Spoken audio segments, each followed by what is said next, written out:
திருச்செந்தூர் முருகன் ஆசியோடு நவகிரகங்களை பஞ்சபூதங்களை வணங்கி என் முன்னோர்களின் ஆசியோடு இன்றைய தொழில்முறை வாஸ்து முன்னோட்ட வகுப்பில் கலந்து கொண்டுள்ள அனைத்து நண்பர்களுக்கும் ஜோதிட ஆர்வலர்களுக்கும் இனிய அன்பான மாலை வணக்கம்.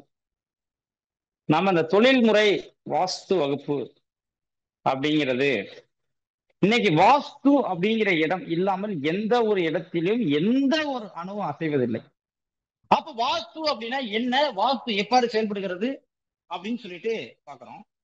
வாஸ்து அப்படிங்கிறது ஜோதிடம் அப்படிங்கிறது நவ கிரகங்களின் அடிப்படையில் செயல்படுவது ஜோதிடம். நவ கிரகங்கள் சூரியன், சந்திரன், செவ்வாய், புதன், குரு, சுக்கிரன், சனி, ராகு, கேது என்று சொல்லக்கூடிய 9 நவ கிரகங்களின் அடிப்படையில் செயல்படுவது ஜோதிடம்.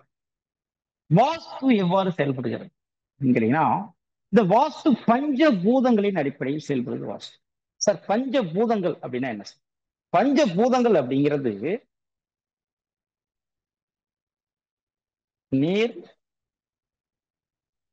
நெருப்பு, நிலம், காற்று, ஆகாயம் என்று சொல்லக்கூடிய இந்த 5 விஷயங்களை தான் பஞ்சபூதங்கள் சொல்றோம். அப்ப நவ கிரகங்கள் அடிப்படையில் செயல்படுவது ஜோதிடம், பஞ்சபூதங்கள் அடிப்படையில் செயல்படுவது வாஸ்து.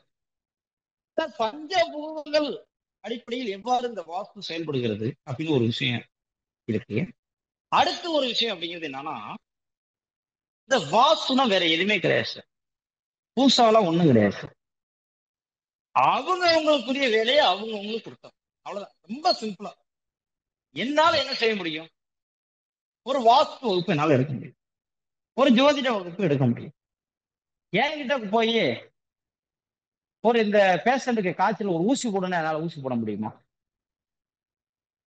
அதே ஒரு டாக்டர் இருக்காரு, அவர்கிட்ட போய் இந்த ஜாதகத்தை கொடுத்து இந்த ஜாதகம் பார்த்து எப்படி இருக்குன்னு சொல்லுங்க அப்படின்னு சொன்னா எப்படி இருக்கும்?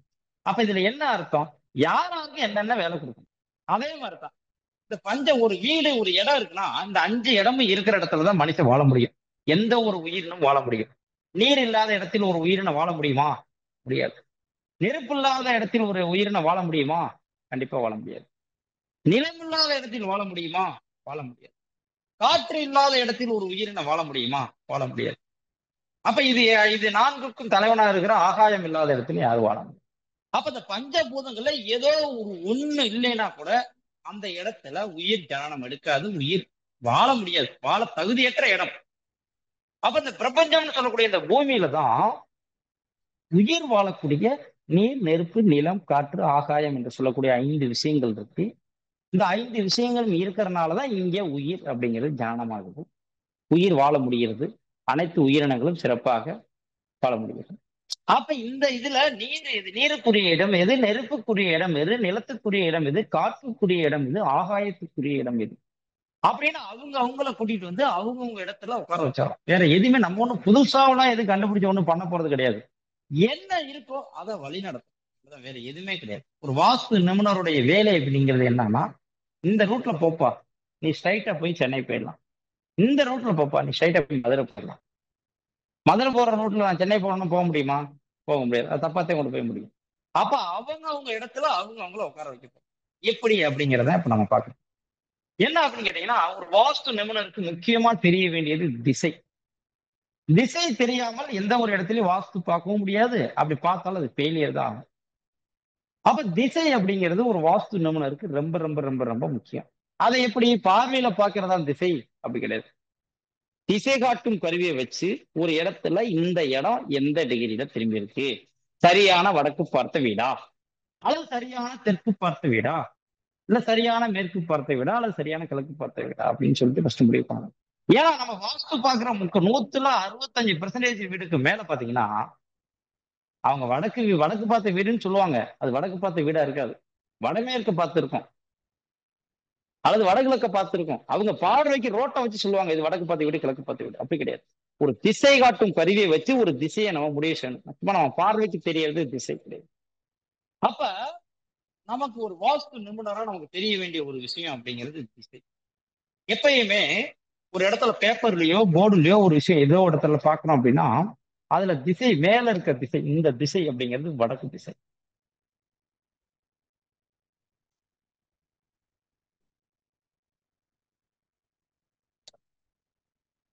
அப்படியே இந்த கீழே இருக்கு பாத்தீங்களா, இந்த திசை அப்படிங்கிறது தெற்கு திசை.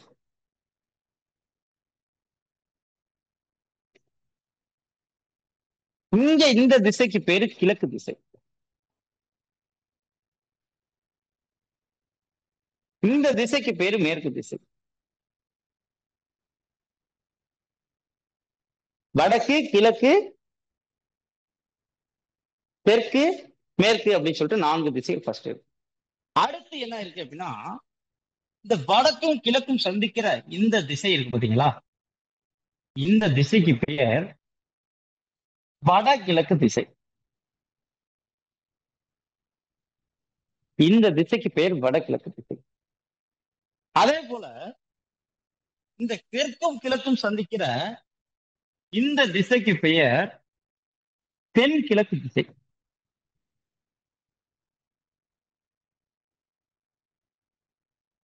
தெற்கும் கிழக்கும் சந்திக்கிற இந்த திசைக்கு பெயர் தென் கிழக்கு திசை. அடுத்து இந்த திசை அப்படிங்கிறது தெற்கும் மேற்கும் சந்திக்கிற திசை. அப்ப தெற்கும் மேற்கும் சந்திக்கிற திசைக்கு பெயர் தென் மேற்கு திசை.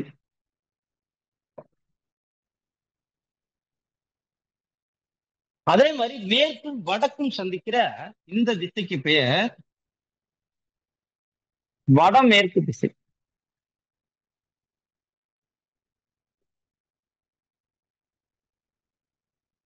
இப்படி மொத்த திசைகளா 8 திசைகளா நம்ம பிரிக்கிறோம். நம்ம பிரிக்கல, இருக்கிறத சொல்றோம், அவ்வளவுதான். அப்ப வடக்கு, தெற்கு, கிழக்கு, மேற்குன்னு சொல்றோம். வடக்கும் கிழக்கும் சந்திக்கிற இந்த திசைக்கு பெயர் வடகிழக்கு. அதே மாதிரி கிழக்கும் தெற்கும் சந்திக்கிற இந்த திசைக்கு பெயர் தென் கிழக்கு. தெற்கும் மேற்கும் சந்திக்கிற இந்த திசைக்கு பெயர் தென்மேற்கு.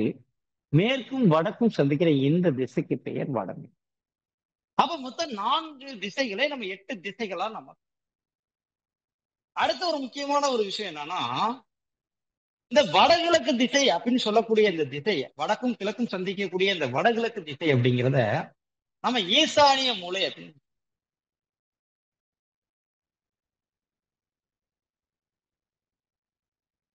அதே போல தெற்கும் கிழக்கும் சந்திக்கிற இந்த தென் கிழக்கு மூலைய நம்ம அக்னி மூலை அப்படின்னு சொல்றோம்.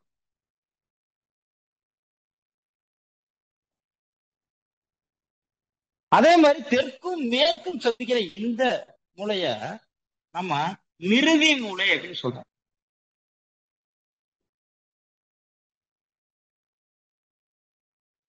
மேற்கும் வடக்கும் சந்திக்கிற இந்த மூலைய நம்ம வடமேற்கு மூலைய வாயு மூலை அப்படின்னு.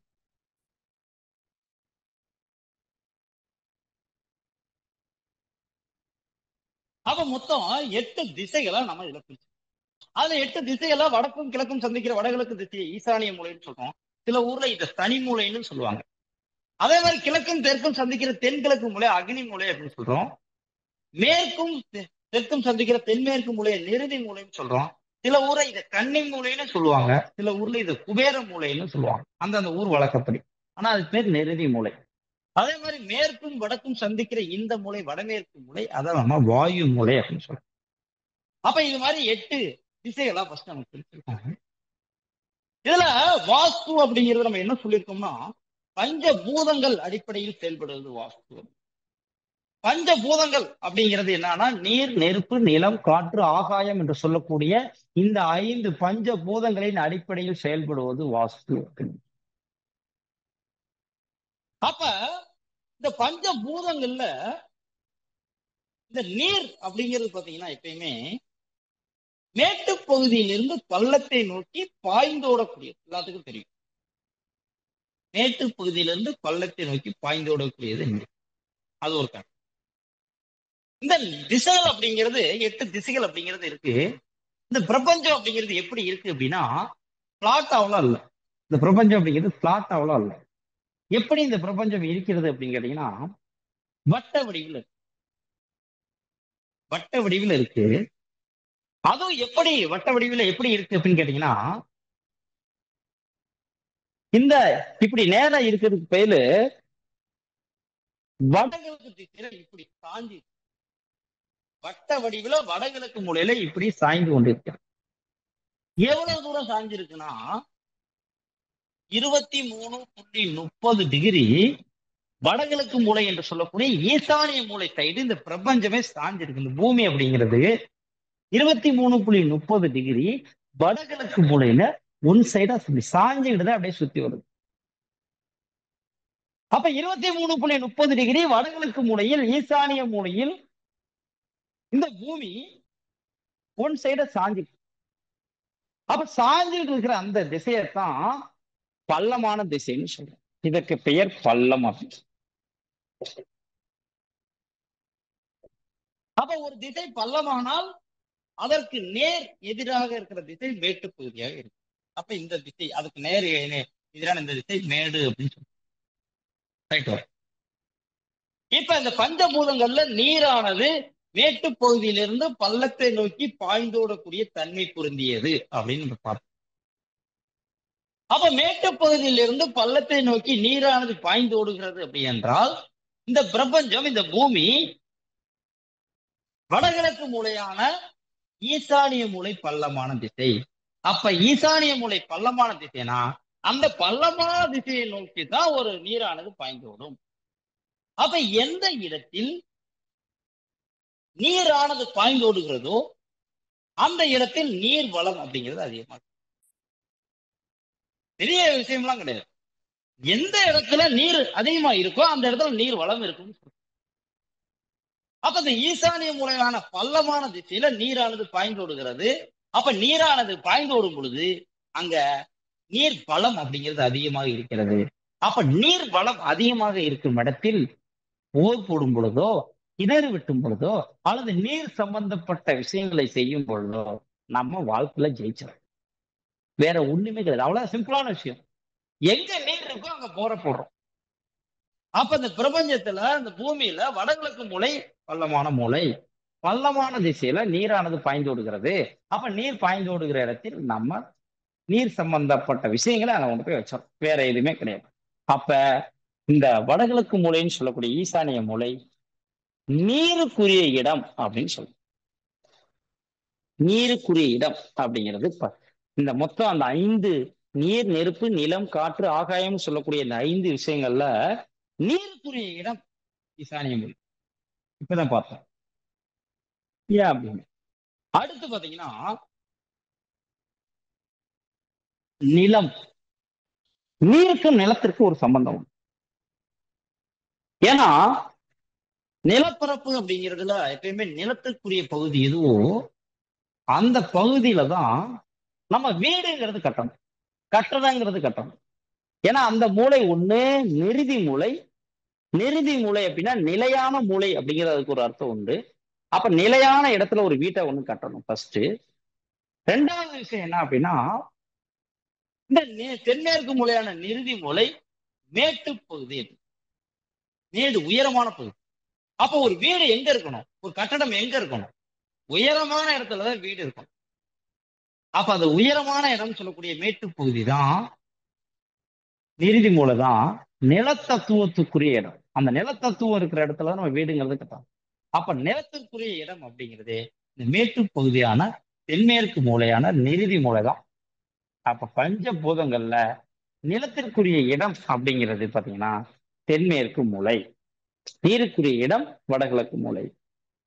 அப்ப நீர் அப்படிங்கிறது வடகிழக்கு மூலை, நிலம் அப்படிங்கிறது தென்மேற்கு மூலை அப்படிங்கிறது ரெண்டே பாடம். அடுத்து இதுல இருக்கிற விஷயம் அப்படிங்கிறது என்னன்னு பாத்தீங்கன்னா எப்படி இந்த நீருக்கும் நிலத்திற்கும் ஒரு இணைப்பு அப்படிங்கிறது இருக்கோ அதே போல இந்த காற்றுக்கும் நெருப்பிற்கும் ஒரு பிணைப்பு அப்படிங்கிறது. எந்தெந்த இடத்துல எல்லாம் காற்று இருக்குதோ அங்கதான் நெருப்பு அப்படிங்கிறது இருக்கும். காற்று இல்லாத இடத்துல நெருப்பு அப்படிங்கிறது எங்கேயுமே இருக்கும். காற்று இருக்கிற இடத்துலதான் நெருப்பு அப்படிங்கிறது. அப்ப இந்த காற்று அப்படின்னு சொல்லக்கூடிய இடம் அப்படிங்கிறது எது அப்படின்னு சொன்னீங்கன்னா, காற்றுக்குரிய இடம் அப்படிங்கிறது எதுன்னு சொன்ன பாத்தீங்கன்னா இந்த வடக்கும் மேற்கும் சந்திக்கிற இந்த வடமேற்கு மூலையான வாயு மூலை தான் காற்றுக்குரிய இடமே.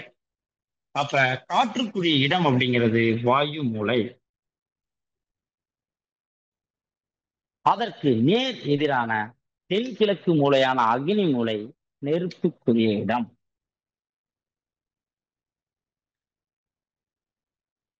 ஓகே. அப்ப பஞ்சபூதங்கள்ல நீர், நிலம், நெருப்பு, காற்று அப்படின்னு சொல்ல 4 விஷயங்கள். இதுல 5வது ஒரு விஷயத்தை பார்க்க போறோம். அதற்கு பேர் தான் ஆகாயம்.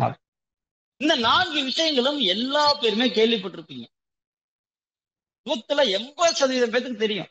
நீருக்குரிய இடம் வடகிழக்கு மூலை, நெருப்புக்குரிய இடம் தென்கிழக்கு மூலை, காற்றுக்குரிய இடம் வாயு மூலை, தென்மேற்கு மூலை நிலத்திற்குரிய இடம் அப்படிங்கிறது எல்லா நபர்களுமே கேள்விப்பட்டிருப்பாங்க.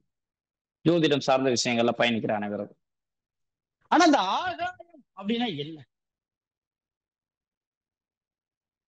ஆகாயம் எதற்கு பயன்படுகிறது? எப்படி ஆகாயம் கண்டுபிடிக்கிறது அப்படிங்கிறது எல்லாத்துக்கும் ஒரு சந்தேகமும் இருக்கலாம். அது சார்ந்த ஒரு புரிதல் இல்லாமையும் இருக்கும். அப்ப ஆகாயம் அப்படின்னா என்ன அப்படின்னு கேட்டீங்கன்னா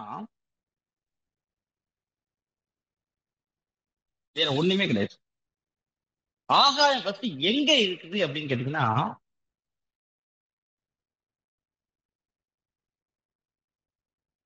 இது வீட்டுடைய காம்பவுண்ட் வால் சார். ஒரு இடம் இருக்கு, அந்த இடத்துடைய வீடு, அந்த வீட்டுடைய காம்பவுண்ட் வால் சுற்றுச்சுவர் நம்மளோட இடத்தோட இடம். இந்த இடத்துல இது நம்மளுடைய வீடு. நல்லா பாருங்க, இது ஃபுல்லா இருக்கிறது இடம். அப்ப இடம்னா அந்த இடத்தை சுத்தி நம்ம காம்பவுண்ட் வால்ங்கிறத அமைச்சிருப்போம். அப்ப இது நம்மளுடைய காம்பவுண்ட் வால். இந்த பகுதி அப்படிங்கிறது வீடு,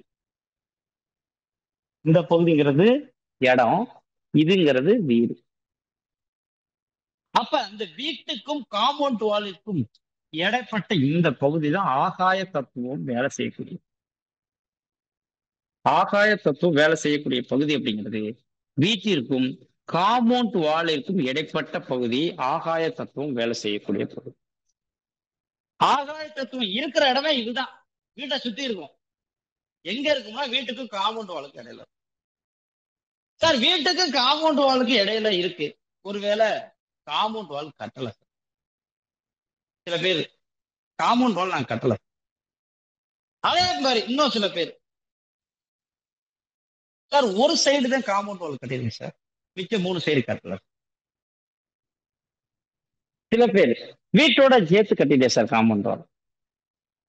எந்தெந்த இடத்துல எல்லாம் ஒரு காம்பவுண்ட் வாலுங்கிறது எப்படி இருக்கணும்னா வீட்டுக்குள்ள வீட்டை சுத்தி வர்ற அளவுக்கு இடம் இருக்கும்.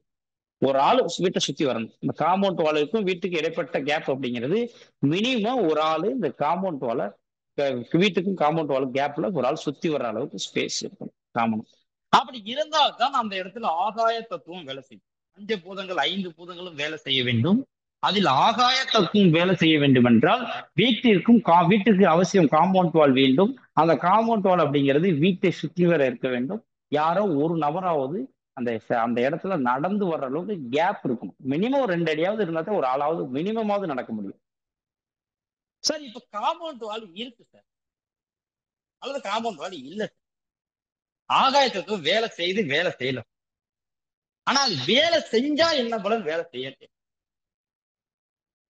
வேலை செய்யுதுன்னா என்ன வேலை செய்யுது? நீர் என்ன செய்யும்?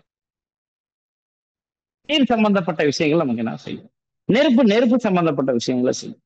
காற்று சம்பந்தப்பட்ட விஷயங்களை செய்யும். நிலத்தத்துவம் நிலம் சம்பந்தப்பட்ட விஷயங்களை செய்யும். ஆனா இந்த ஆதாயம் என்ன சார் வேலை செய்யுது? இந்த இடத்துல இருக்கு, பரவி இருக்கு, ரைட்டு, என்ன வேலை செய்யுது அப்படின்னு கேட்டீங்கன்னா ஒரு முக்கியமான ஒரு விளக்கம் அப்படிங்கிறத கொடுக்கணும். என்ன அப்படின்னா இதை அழிச்சலாம் நினைக்கிறேன்.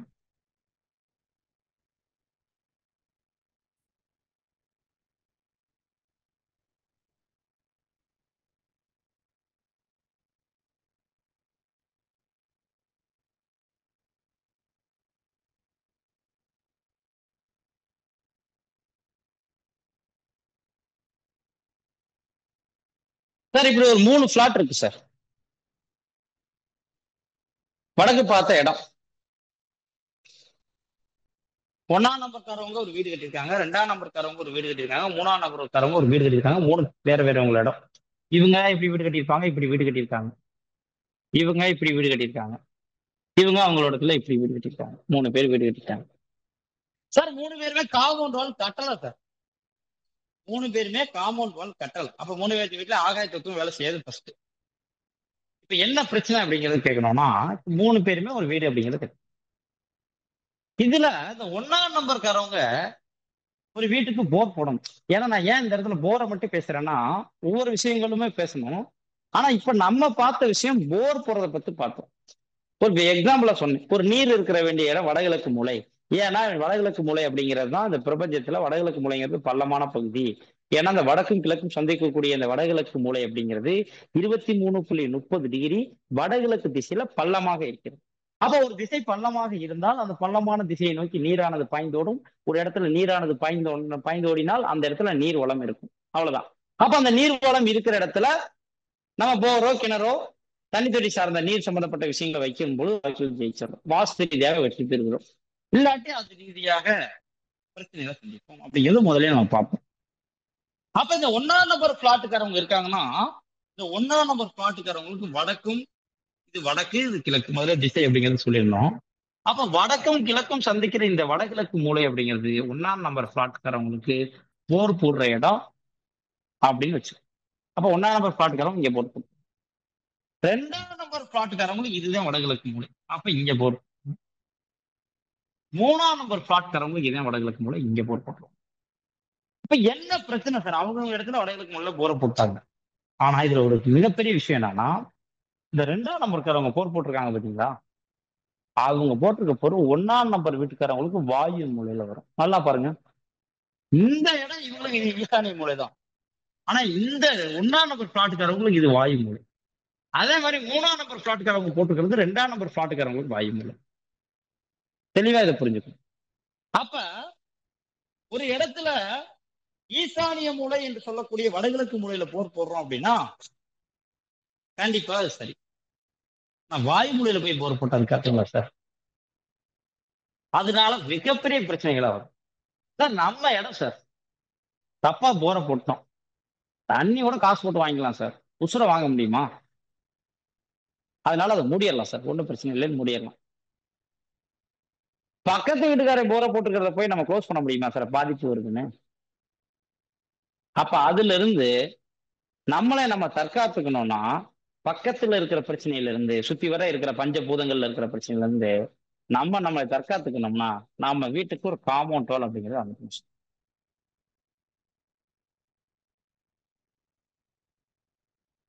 இப்படி காம்பவுண்ட் வால் அப்படிங்கிறது அமைச்சிட்டீங்கன்னா இந்த காம்பவுண்ட் வாலுக்கு வெளியில ஒரு இருந்தாலும் நமக்கு பிரச்சனை இல்லை, கிணறு இருந்தாலும் பிரச்சனை இல்லை, எது இருந்தாலும் பிரச்சனை இல்லை சார். அப்ப இந்த இந்த இடத்துல ஏன் அப்படி ஏன் காம்பவுண்ட் வால் அமைச்சா பிரச்சனை இல்லைன்னா, காம்பவுண்ட் வால் அமைச்சிங்கனாவே இந்த வீட்டுக்கும் காம்பவுண்ட் வாலுக்கும் இடைப்பட்ட பகுதியில ஆகாய தத்துவம் வேலை செய்ய ஆரம்பிச்சிருது. இந்த ஆகாய தத்துவம் யாரு அப்படின்னு கேட்டீங்கன்னா பஞ்சபூதங்கள் நீர் நெருப்பு நிலம் காற்று என்று சொல்லக்கூடிய இந்த 4 விஷயங்களுக்கும் இந்த 5வது பூதமான ஆகாயம் தலைவனாக இருந்து செயல்படும். ஆகாய தத்துவம் இந்த 4 பூதங்கள் இருக்கிற இடத்திலேயே சுத்தி வர இருக்கும். நீர் இருக்கிற இடத்துலயும் இருக்கும், நெருப்பு இருக்கிற இடத்துல இருக்கும், காற்று இருக்கிற இடத்துல இருக்கும், நிலம் இருக்கிற இடத்துல இருக்கும். இப்ப இந்த 5 இந்த பூதங்கள்ல இந்த 4 பூதங்கள் 4 மூலையில இருக்கும். இந்த வீட்டுக்கும் காம்பவுண்ட் வாலுக்கும் இடப்பட்ட பகுதியில் ஆகாய தத்துவம் சுத்தி வர வேலை செய்யும். ஆகாய தத்துவம் வேலை செய்ய ஆரம்பிச்சுச்சுன்னா வெளியில இருந்து எந்த பிரச்சனையும் இந்த நீர்னால வர்ற பிரச்சனையோ, நெருப்புனால வர்ற பிரச்சனையோ, காற்றுனால வர்ற பிரச்சனையோ, நிலத்தினால வர்ற பிரச்சனையோ இந்த ஆகாய தத்துவத்தை மீறி உள்ள வராது. ஒரு வீட்டிற்கு ஒரு செக்யூரிட்டி எப்படியோ அது போல, ஒரு நாட்டிற்கு எப்படி ராணுவம் போல இந்த ஆகாய தத்துவம் வேலை செய்யறது. அப்ப அந்த ஆகாய தத்துவம் வேலை செய்யலைன்னா பக்கத்துல இருக்க வரும். இப்ப இந்த ஆகாய தத்துவம் பஞ்சபூதங்கள் அடிப்படையில் இந்த வாஸ்து எவ்வாறு செயல்படுகிறதுன்னு ஒரு சின்னதா ஒரு இன்ட்ரோ அப்படி பார்த்தோம். இதுல யாருக்கா ஏதாவது சந்தேகம் இருந்தா சொல்லுங்க, பேசிட்டு அடுத்த சப்ஜெக்ட் போலாம். ஒவ்வொருத்தவங்களா பேசுங்க, யாரும் சந்தேகம் இருக்கிறவங்க மட்டும் பேசுங்க. அது சந்தேகம் இல்லை அப்படின்னா புரியுதா புரியலைங்களா? யாரோ ஒருத்தர் 2 பேர் மட்டும் பேசுங்க.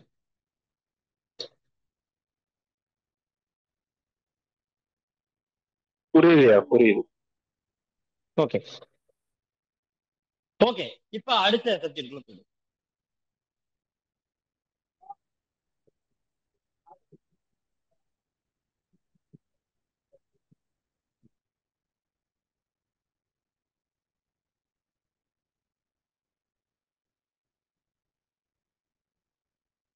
சார் இந்த இடத்துல பஞ்சபூதம் அப்படிங்கிறது செயல்படுது.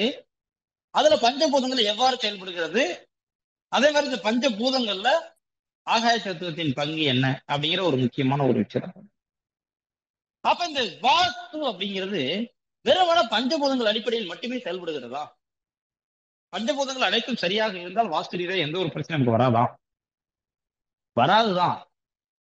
ஆனா அதுல இன்னொரு முக்கியமான ஒரு விஷயம் என்ன அப்படின்னு கேட்டீங்கன்னா, இந்த வாஸ்து அப்படிங்கிறது எவ்வாறு பஞ்சபூதங்கள் அடிப்படையில் செயல்படுகிறதோ அதே போல நவகிரகங்கள் அடிப்படையிலும் செயல்படும். அப்ப நவகிரகங்கள் அடிப்படையில் எவ்வாறு செயல்படுகிறது? ஏன் நவகிரகங்கள் அடிப்படையில் நம்ம செயல்படுகிறது அப்படின்னு சொல்றோம் அப்படின்னா, ஒரு இப்பயே பார்த்த அதே விஷயம் தான். ஒரு பிளாட் இருக்குன்னு வச்சுக்கோங்க.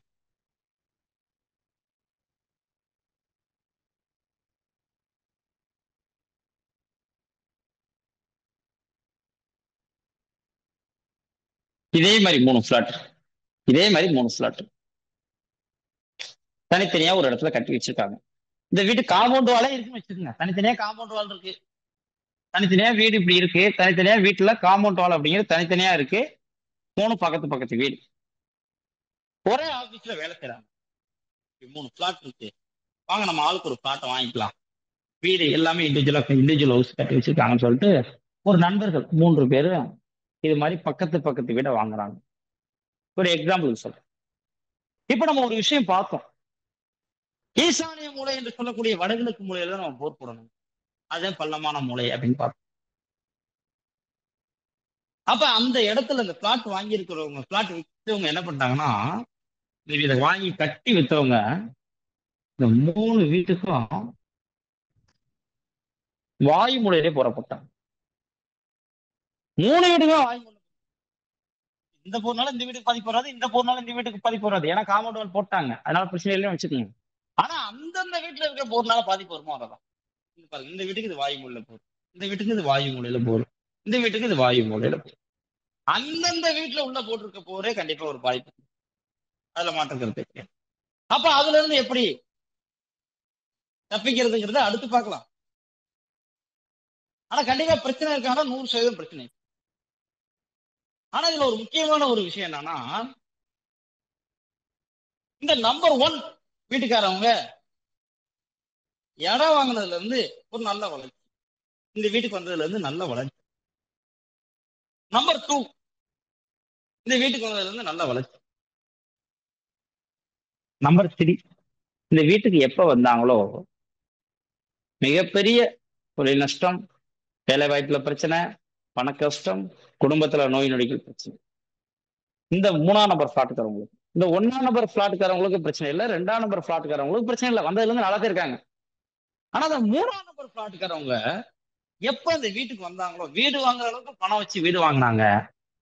ஆனா வீட்டுக்கு குடி வந்ததுல இருந்தே பெரிய நஷ்டம். குடும்பத்துல வீண் விரைய செலவுகள், எல்லா சுப நிகழ்ச்சிகள் பூரா தடை, தொழில் நஷ்டம், வேலையில பிரச்சனை, அனைத்தும் இருக்கு.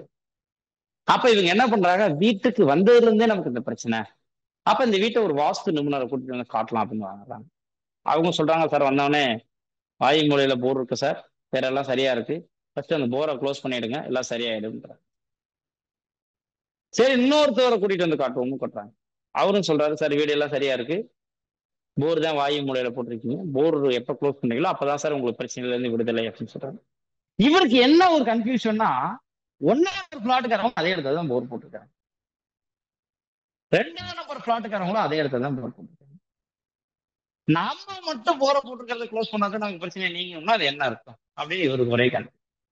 இந்த இடத்தில் தான் வாஸ்துல ஒரு ஜோதிடம் அப்படிங்கிறது meaning. வாஸ்துல ஜோதிடம் அப்படிங்கிறது இணையக்கூடிய இடமே இந்த இடம் தான். ஒரே மாதிரி அமைப்புள்ள 2 வீடுகள், ஒரு வீட்டில் எந்த ஒரு பிரச்சனையும் இல்லை, ஒரு வீட்டில் வந்ததிலிருந்தே பிரச்சனை. அப்ப இந்த இடத்துல ஜோதிடம் அப்படிங்கிறது எவ்வாறு வேலை செய்கிறது அப்படின்னு கேட்டீங்கன்னா, இந்த நவ கிரகங்களுக்கும் ஒரு வாஸ்து அப்படிங்கிறதுல பங்கு இருக்கு. நவ கிரகங்களுக்கும் வாஸ்துவில் பங்கு இருக்கு. எப்படி அப்படின்னு கேட்டீங்கன்னா,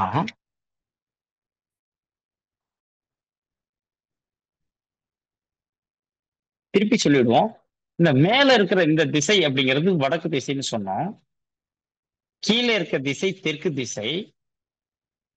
இந்த வலதுபுறம் இருக்க திசை கிழக்கு திசை. அப்படியே இடதுபுறம் இருக்க திசை மேற்கு திசை. இந்த திசை வடக்கும் கிழக்கும் சந்திக்கக்கூடிய வட கிழக்கு திசை. இந்த திசை தெற்கும் கிழக்கும் சந்திக்கக்கூடிய தென் கிழக்கு திசை. இந்த திசை தெற்கும் மேற்கும் சந்திக்கக்கூடிய தென் மேற்கு திசை.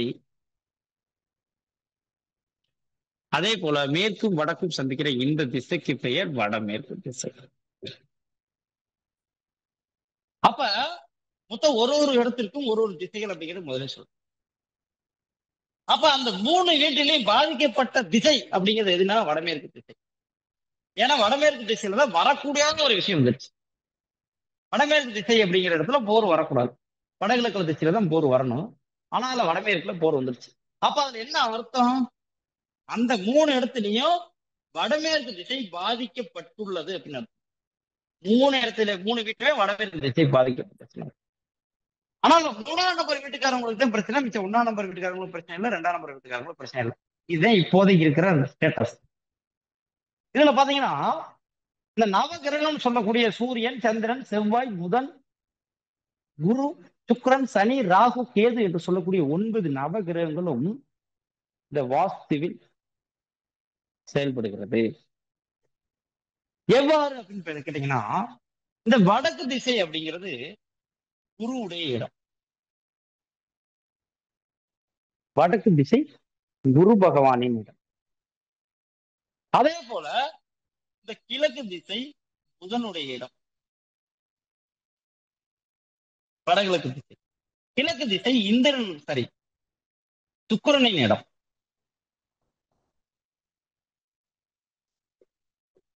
தென்கிழக்கு திசை சந்திரனின் இடம். தெற்கு திசை செவ்வாயின் இடம்.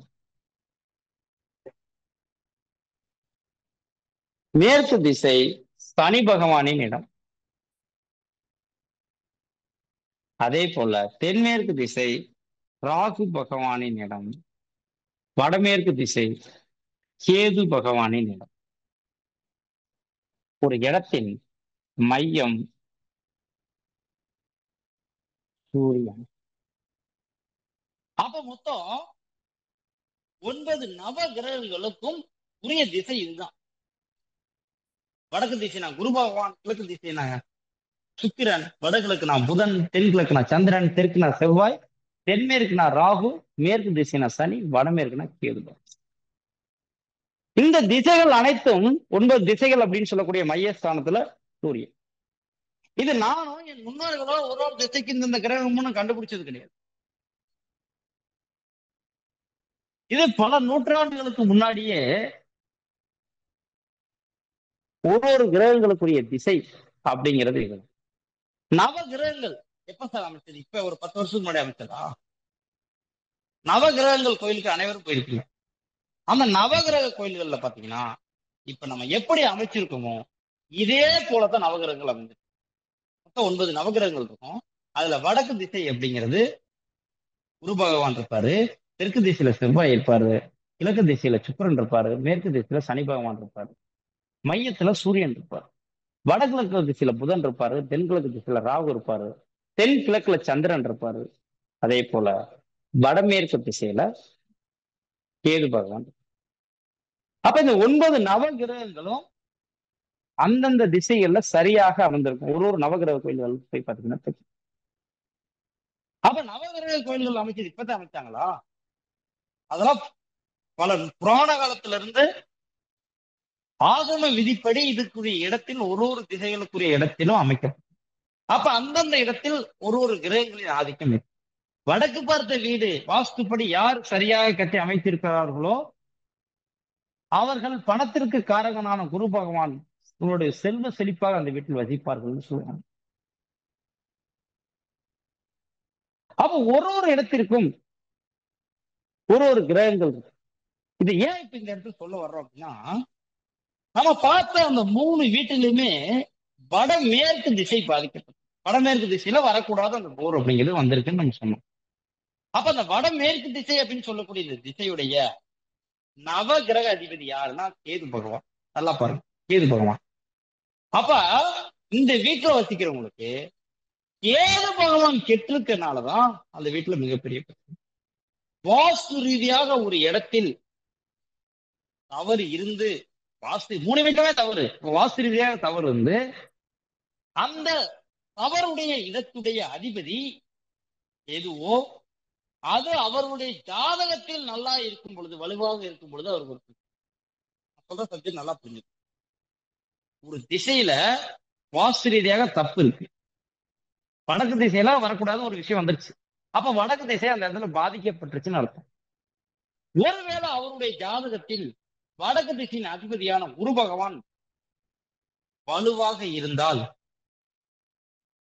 அவருக்கு அந்த பாதிப்பு அப்படிங்கிறது பெரிய லெவல்ல பிரச்சனை ஏற்படுத்தாது. அல்லது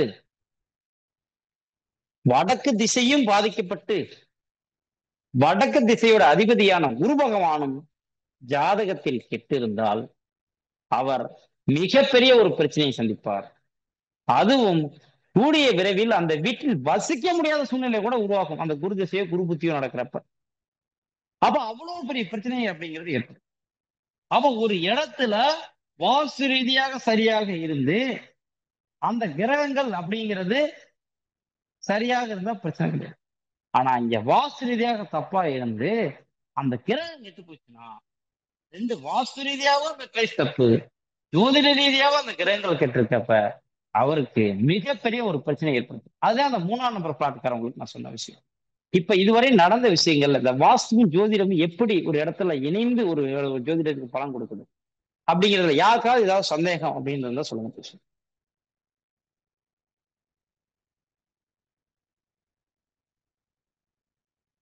முன்னுக்கு போலாம் சார், எதுவும் இல்லை. ஓகே, வேற வேற வாங்க.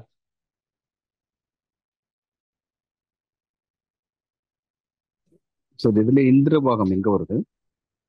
என்ன சார்? இந்திரபாகம். இந்திரபாகம் அதாவது இந்திர பாகம்னு ஒரு பாகம் கிடையாது சார். ஒரு ஒரு இடத்திற்கும் ஒரு ஒரு தெய்வங்கள் அதிபதி, ஒரு ஒரு இப்ப எப்படி நம்ம நவகிரகங்கள் அதிபதி சொன்னமோ ஒரு ஒரு திசைகளுக்கும் ஒரு ஒரு தெய்வம் அதிபதியாக இருந்து செயல்படுவார். அப்ப இந்த வடக்கு திசை யாருடைய திசை அப்படின்னா குபேரனுடைய திசை.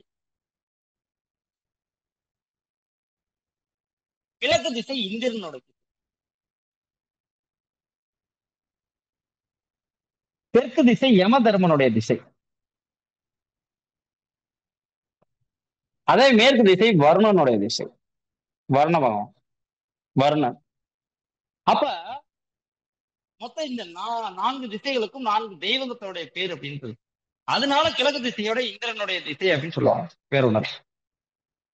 அது இந்திரனுடைய பாகம்னு சொல்லுவோம். ஓகே, அப்ப ஒரு ஒரு இடத்திலும் ஜோதிடம் மற்றும் வாஸ்து அப்படிங்கிறது எந்த இடத்தில் இணைகிறது அப்படிங்கிற ஒரு அற்புதமான விஷயத்தை. ஓகே, அடுத்து நம்ம பார்க்கக்கூடிய ஒரு விஷயம் என்னன்னா, ஒரு வீட்டில் பிரம்மஸ்தானம் அப்படின்னா என்ன அப்படிங்கிற ஒரு விஷயத்தை நம்ம பார்க்கணும். அப்ப பிரம்மஸ்தானம் அப்படிங்கிறது என்ன அப்படின்னு கேட்டீங்கன்னா, ஒரு இடத்துடைய பிரம்மஸ்தானம் அப்படிங்கிறது என்ன அப்படின்னு பாத்தீங்கன்னா,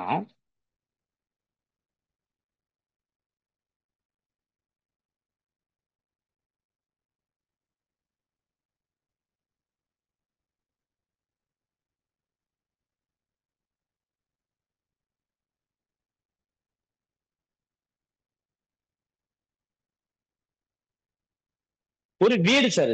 இது வந்து இடம் கிடையாது, ஒரு வீடு. நல்லா ஞாபகம் வச்சுக்கோங்க, இது ஒரு வீடு. இது ஒரு வீடு. இந்த வீட்டுல வடகிழக்கு மூலையிலிருந்து தென்மேற்கு மூலைக்கு ஒரு நேர்கோடு அப்படிங்கிறது இப்படி வரையணும். அதே மாதிரி வடமேற்கில் இருந்து தென் கிழக்குக்கு இப்படி ஒரு நேர்கோடு வரையணும், அல்லது நூலை பிடிக்கணும், ஏதோ ஒண்ணு பண்ணணும். இந்த ரெண்டும் சந்திக்கிற இந்த புள்ளிக்கு பெயர் தான் பிரம்மஸ்தானம்.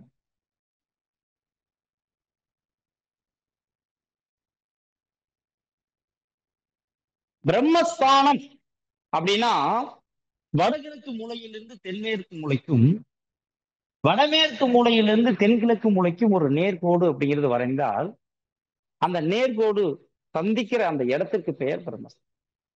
வடக்கு திசையோட அதிபதி குபேரன், கிழக்கு திசையோட தெய்வம் அப்படிங்கிற இந்திரன், தெற்கு திசைக்கு யமதர்மன், மேற்கு திசைக்கு வருணன். அப்ப மையப்புள்ளிக்கு யாரு சார் தெய்வம் அப்படின்னா மையப்புள்ளிக்கு பிரம்மன். பிரம்மனுடைய இடம் பிரம்மன். பிரம்மனுடைய இடம் பிரம்மஸ்தானம், வேற ஒண்ணுமே இல்லை. அந்த இடம் பிரம்மனுடைய இடம். அந்த இடத்தோட அதிபதி சூரியன். சூரியன் யாரு? ஆத்ம கிரகம். ஆத்ம கிரகத்துடைய வேலை என்ன? ஒரு உயிரை ஜனனம் எடுத்து வைக்கும். அப்ப பிரம்மனுடைய வேலை என்ன? ஒரு உயிரை படைப்பது.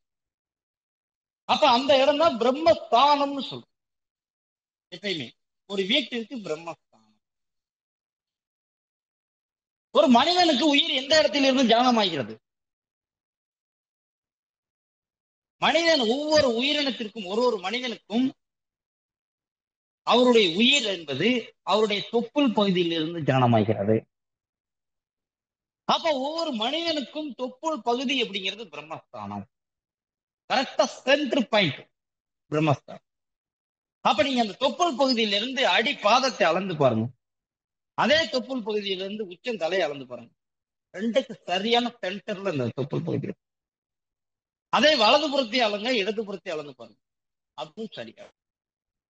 அப்ப அந்த பிரம்மஸ்தானம் அப்படிங்கிறது வீட்டில் சரியான மைய புள்ளி அப்படிங்கிறது பிரம்மஸ்தானம். ஒரு வாஸ்து நிபுணரா, ஒரு தொழில்முறை வாஸ்து நிபுணரா எந்த இடத்திற்கு நாம் சென்றாலும் நம்ம பார்க்கக்கூடிய முதல் விஷயம் இந்த வீட்டில் பிரம்மஸ்தானம் சரியாக இருக்கிறதா அப்படிங்கிறது. ஒரு வீட்டுக்கு பிளான் போட்டு கொடுக்குறோம் அப்படின்னா அந்த பிளான்ல பிரம்மஸ்தானம் சரியா இருக்கான்னு பார்த்து தான் கொடுக்கணும். அப்படின்னா மிகப்பெரிய இல்லாட்டி பிரச்சனை சந்திக்கும். சார், இந்த பிரம்மஸ்தானம் தவறாக இருந்தால் ஏன் நம்ம இவ்வளவு தூரம் இது முக்கியமா சொல்றோம்னா, வேற திசை ஒரு திசை பாதிக்கப்பட்டிருக்கு, அக்னி மூலை பாதிக்கப்பட்டிருக்கு, பெரிய கடன் பிரச்சனையில இருக்கீங்களான்னு போனவனே கேட்கலாம். யாரா இருக்கலாம் தென்கிழக்கு மூலை பாதிக்கப்பட்டிருக்கோ நீங்க கண்ணை மூடிட்டு சார் உங்க வீட்டுல எவ்வளவு சார் கடன் இருக்கு அப்படின்னு கேட்கலாம். சூசைட் அட்டன் பண்ண போயிட்டீங்களா சார்னு கேட்கலாம். ஏன்னா நெருப்புக்கு சமமான கண்டம் வரும் கண்டிப்பா தென்கிழக்கு மூலையில பாதிக்கப்பட்டவங்க. வடகிழக்கு மூலை பாதிக்கப்பட்டவங்க டைரக்டாவே கேட்கலாம், வியாபாரத்துல எவ்வளவு சார் நஷ்டம், குடும்பத்துல என்ன சார் நோய் நொடிகள், வீண் செல்வரே செலவலா வருது அப்படின்னு கேட்கலாம். அப்போ ஆனா அந்த பிரம்மஸ்தானத்துல தவறு அப்படின்னு ஏற்பட்டால் கடன் பிரச்சனை வராது, வம்பு வழக்கு பிரச்சனை வராது, நோய் நொடிகள் பிரச்சனை வராது, ஆனா உயிர் சம்பந்தப்பட்ட பாதிப்பு வரும். எந்த ஒரு வீட்டில் பிரம்மஸ்தானம் தவறாக இருக்கிறதோ அந்த வீட்டில் வீடு கட்ட ஆரம்பத்திலிருந்து அதிகபட்சம் 6 மாசத்துக்குள்ளேயே உயிர் இழப்பு ஏற்படும். ஏன்னா அந்த இடம் அப்படிங்கிறது சூரியனுடைய இடம். சூரியன் அப்படிங்கிறது ஆத்ம கிரகம், பிரம்மனுடைய இடம். அந்த இடத்தில் தவறு செய்யும் இடத்தில் கண்டிப்பாக ஒரு உயிர் சம்பந்தப்பட்ட யாருக்கு சார் ஏற்படுது? சூரியன்னா யாரு சார்? அப்பா, தலைமை பண்புகள் உள்ள நபர், குடும்பத்தை வழிநடத்தக்கூடிய ஒரு நபர். அப்ப குடும்பத்தை வழிநடத்தக்கூடிய தலைமை பொறுப்பேற்று அதை பண்ணக்கூடிய நபருக்கு அது அப்பாவா இருக்கலாம், மூத்த சகோதரர் இருக்கலாம், யாரா வேணா வீடு கட்டி முடிக்கிறதுக்குள்ளேயே கண்டிப்பா உயிர் சம்பந்தப்பட்ட பாதிப்பு அப்படிங்கிறது கண்டிப்பா. அப்ப எக்காரணத்தை கொண்டு இந்த பிரம்மஸ்தானம் அப்படிங்கிறது எந்த வீட்டிலும் தவறாக இருந்திடக்கூடாது. அப்ப பிரம்மஸ்தானம் தப்பா இருக்குன்னா என்ன சார்? ஒண்ணும் இல்ல, இந்த ரெண்டு சந்திக்கிற இந்த மைய புள்ளியில இப்படி செவுறு வந்துடக்கூடாது, அல்லது இப்படி ஒரு செவுறு வந்துடக்கூடாது. எப்படியோ அந்த இடத்துல செவுரோ பில்லரோ வரக்கூடாது. ஃபர்ஸ்ட் பிரம்மஸ்தானம் சந்திக்கக்கூடிய இந்த வடகிழக்கும் தென்மேற்கும் சந்திக்கக்கூடிய புள்ளியும் வடமேற்கும் தென்கிழக்கும் சந்திக்கக்கூடிய புள்ளி ரெண்டு இணையிற இடம் தான் அந்த மைய புள்ளி பிரம்மஸ்தானம். அந்த பிரம்மஸ்தானத்தில் ஒரு தவறு அப்படிங்கிறது இருக்கு அப்படின்னா கண்டிப்பா அந்த வீட்டில் உயிர் சம்பந்தப்பட்ட பாதிப்பு அப்படிங்கிறது ஏற்படும். அப்ப அந்த இடத்துல ரெண்டு சந்திக்கிற இடத்துல பில்லரோ சுவரோ எக்காரணத்துக்கு ஒண்ணு வந்துடக்கூடாது. ஃபர்ஸ்ட் பில்லரோ சுவரோ வந்துடும். ரெண்டாவது அந்த இடத்துல பாத்ரூம் டாய்லெட் வந்துடக்கூடாது. பாத்ரூம் டாய்லெட் எக்காரணத்தை கொண்டு வீட்டுடைய பிரம்மஸ்தானத்துல வந்துடக்கூடாது. அடுத்து பாத்தீங்கன்னா அந்த வீட்டுல அந்த இடத்துல சிவரோ பில்லரோ வந்துடக்கூடாது. மினிமம் கூட ஒரு அடியாவது தள்ளி இந்த இடத்துல இப்படி சிவரு வரலாம், அதாவது இந்த இடத்துல இப்படி வரலாம், அல்லது இந்த இடத்துல இப்படி வரலாம், அல்லது இப்படி வரலாம். ஆனா அந்த சரியா அந்த இடத்துல எக்காரணத்தை கொண்டும் ஒரு சிவரோ பில்லரோ வந்துருச்சு அப்படின்னா கண்டிப்பா அந்த வீட்டுல தலைமை ஏற்று நடத்தக்கூடிய நபருக்கு உயிர் சம்பந்தப்பட்ட பாதிப்பு ஏற்படும். அடுத்து அதை சரி பண்ணாம திருப்பி அந்த வீட்டுல வாழ்ந்தா அடுத்த நபருக்கு அடுத்தடுத்து இப்படிதான் பிரச்சனைகள் இருக்கு. அப்ப மிக மிக மிக மிக கவனமாய் ஒரு வீட்டில் வசிக்கக்கூடிய நபராக இருந்தாலும் சரி, தொழில் முறையான வாஸ்து பார்க்கணும் சரி, முத பார்க்கக்கூடிய இடம் பிரம்மஸ்தானம். ஓகே, இப்ப இதுவரையும் நம்ம நடந்த வகுப்புகள் ரீதியா யாருக்கா ஏதாவது சந்தேகங்கள் அப்படிங்கிறத சொல்லுங்க, பேசுங்க.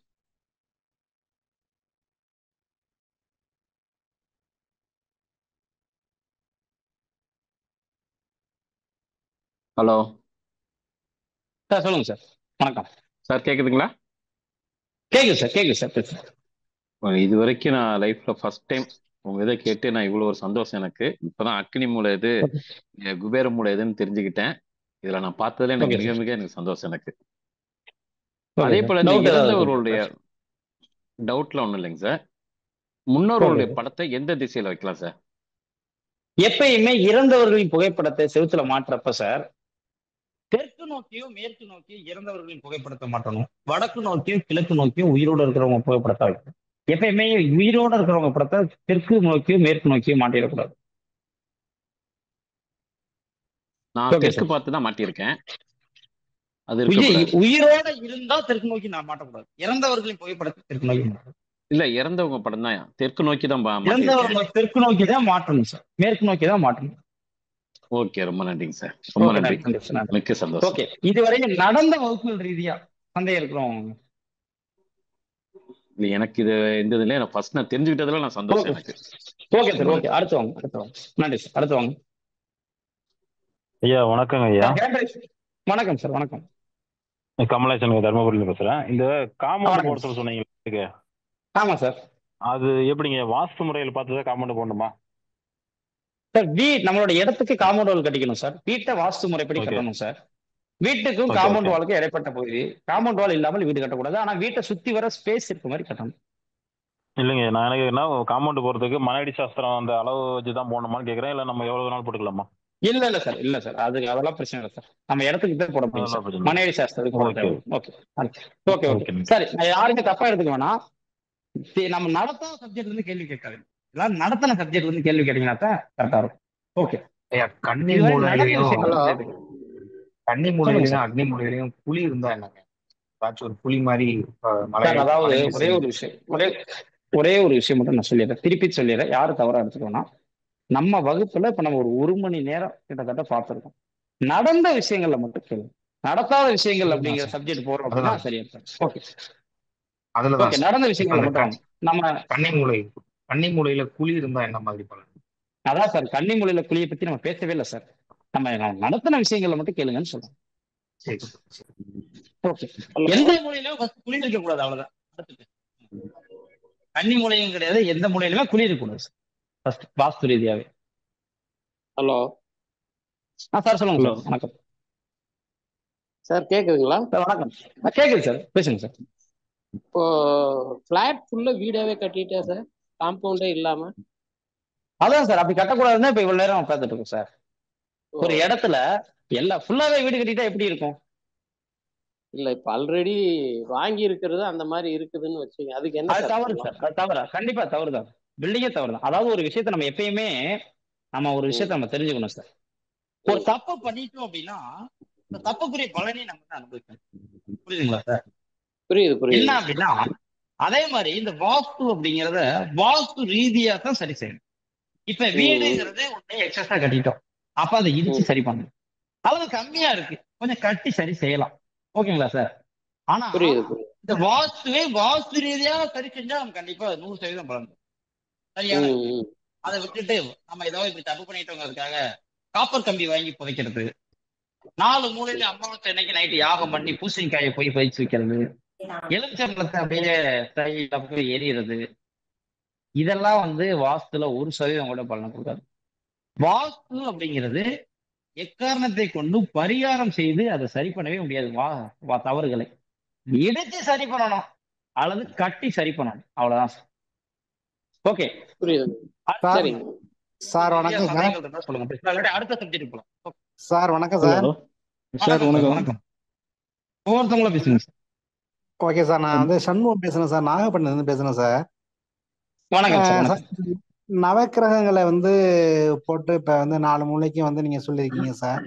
இப்ப ஆமாம் சார். நம்மளுக்கு வந்து ஒரு ஒரு இப்ப அந்த காம்பவுண்ட்ல வந்து ஒரு பகுதி கொஞ்சம் ப்ராப்ளம் இருக்குனாலே அந்த ஜாதகத்திலயும் கண்டிப்பா அந்த கிரகங்கள் வந்து பாதிக்கப்பட்டிருக்குமா சார்?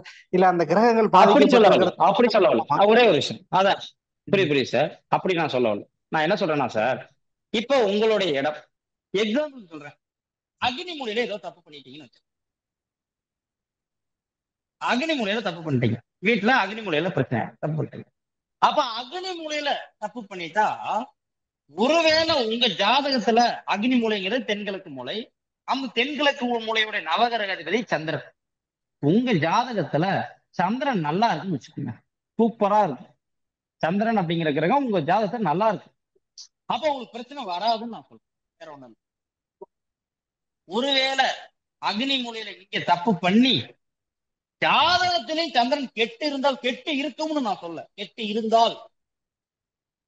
இருந்தால் உங்களுக்கு மிகப்பெரிய ஒரு பிரச்சனை அப்படிங்கிறது வரும். ஒண்ணு, அந்த அந்த அக்னி மூலையினால வாஸ்து பிரச்சனை வரும். அது எப்ப இன்னும் பெரிய பாதிப்பை ஏற்படுத்தும் அப்படின்னு கேட்டீங்கன்னா, சந்திர தசையோ சந்திர புத்தியோ வந்துருச்சு அப்படின்னா இன்னும் அதோட தாக்கம் அதிகமாக இருக்கும். வேற ஒண்ணுமே கிடையாது.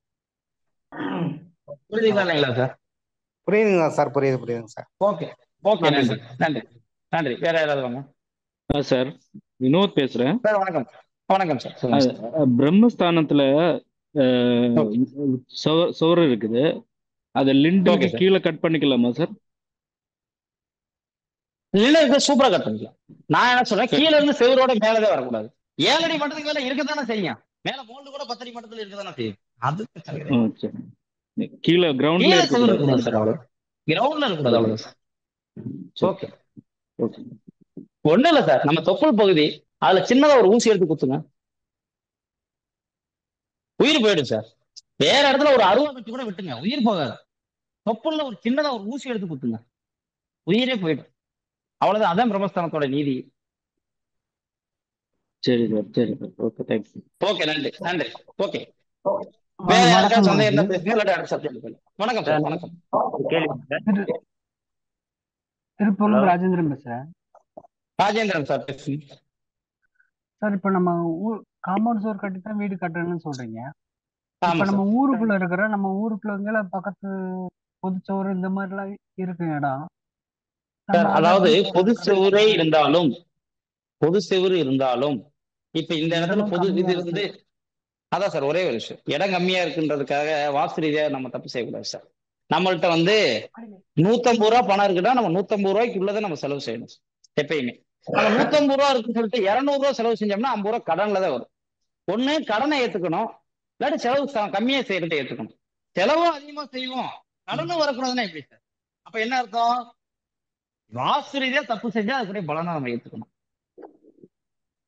வாஸ்து ரீதியா தப்பு செய்யாம எடுத்துக்கணும், அவ்வளவுதான், வேற ஒண்ணும் இல்ல சார். நான் என்ன சொல்றேன்னா, இப்ப இந்த இடம் அப்படிங்கிறது ஒருத்தவங்களோட இடம், இந்த சைடு ஒருத்தவங்களது, இந்த சைடு ஒருத்தவங்களது, நடுவுல பொதுவா காமன் செவரு இருக்கு. அப்ப இந்த செவரு காம்பவுண்ட் வால நீங்க யூஸ் பண்ணீங்க, அவங்க வீடாவே யூஸ் பண்ணிட்டு போறாங்க, நீங்க காம்பவுண்ட் வால யூஸ் பண்ணுங்க. யூஸ் பண்ணிட்டு நீங்க ஒரு 2 அடி இடம் விட்டுட்டு வீட்டை கட்டுங்க. இந்த செவரு உங்களுக்கு சுத்தி வர உங்களுக்கு ஸ்பேஸ் வந்துருது, இதுக்கு உங்களுக்கு காம்பவுண்ட் வால் ஆயிக்குது, பிரச்சனை இல்லைன்னு சொல்லுங்க. அது பொது செவரா இருந்தாலும் பிரச்சனை கிடையாது. ஓகே குருஜி, நன்றி. ஓகே, நன்றி சார். ஓகே, அடுத்து ஒரு முக்கியமான ஒரு விஷயம். ஹலோ சொல்லுங்க சார். ஹலோ வணக்கம் சார், பேசுங்க சார். இந்த டைரக்ஷன் வந்து நிறைய லேண்ட்ல பாத்தீங்களா, கரெக்டான டைரக்ஷன் வந்து வடக்கு தெற்கு கரெக்டா இருக்காது அமையறது இல்ல. இருக்காது சார். நம்ம எடுத்தவே வகுப்புல அதான் சொன்னோம், ஒரு திசை அப்படிங்கிறது நம்ம பார்வைக்கு முடிவு செய்யக்கூடாது, திசை காட்டும் கருவி வச்சுதான் முடிவு செய்யணும் சார். ஒண்ணும் இல்ல சார், ஒரு ரீசெண்டா பரமக்குடிக்கு வாஸ்து பார்க்க போயிருந்தேன். பரமக்குடி உங்களுக்கு கேள்விப்பட்டிருப்பீங்கன்னு நினைக்கிறேன், ராமநாதபுரத்து பக்கத்துல இருக்கு. நம்ம இங்க இருந்து ராமேஸ்வரம் போற ரோட்ல இருக்கு, மதுரையில இருந்து. அப்ப அந்த பரமக்குடியில் நம்ம வாஸ்து பார்க்க போயிருந்தோம்.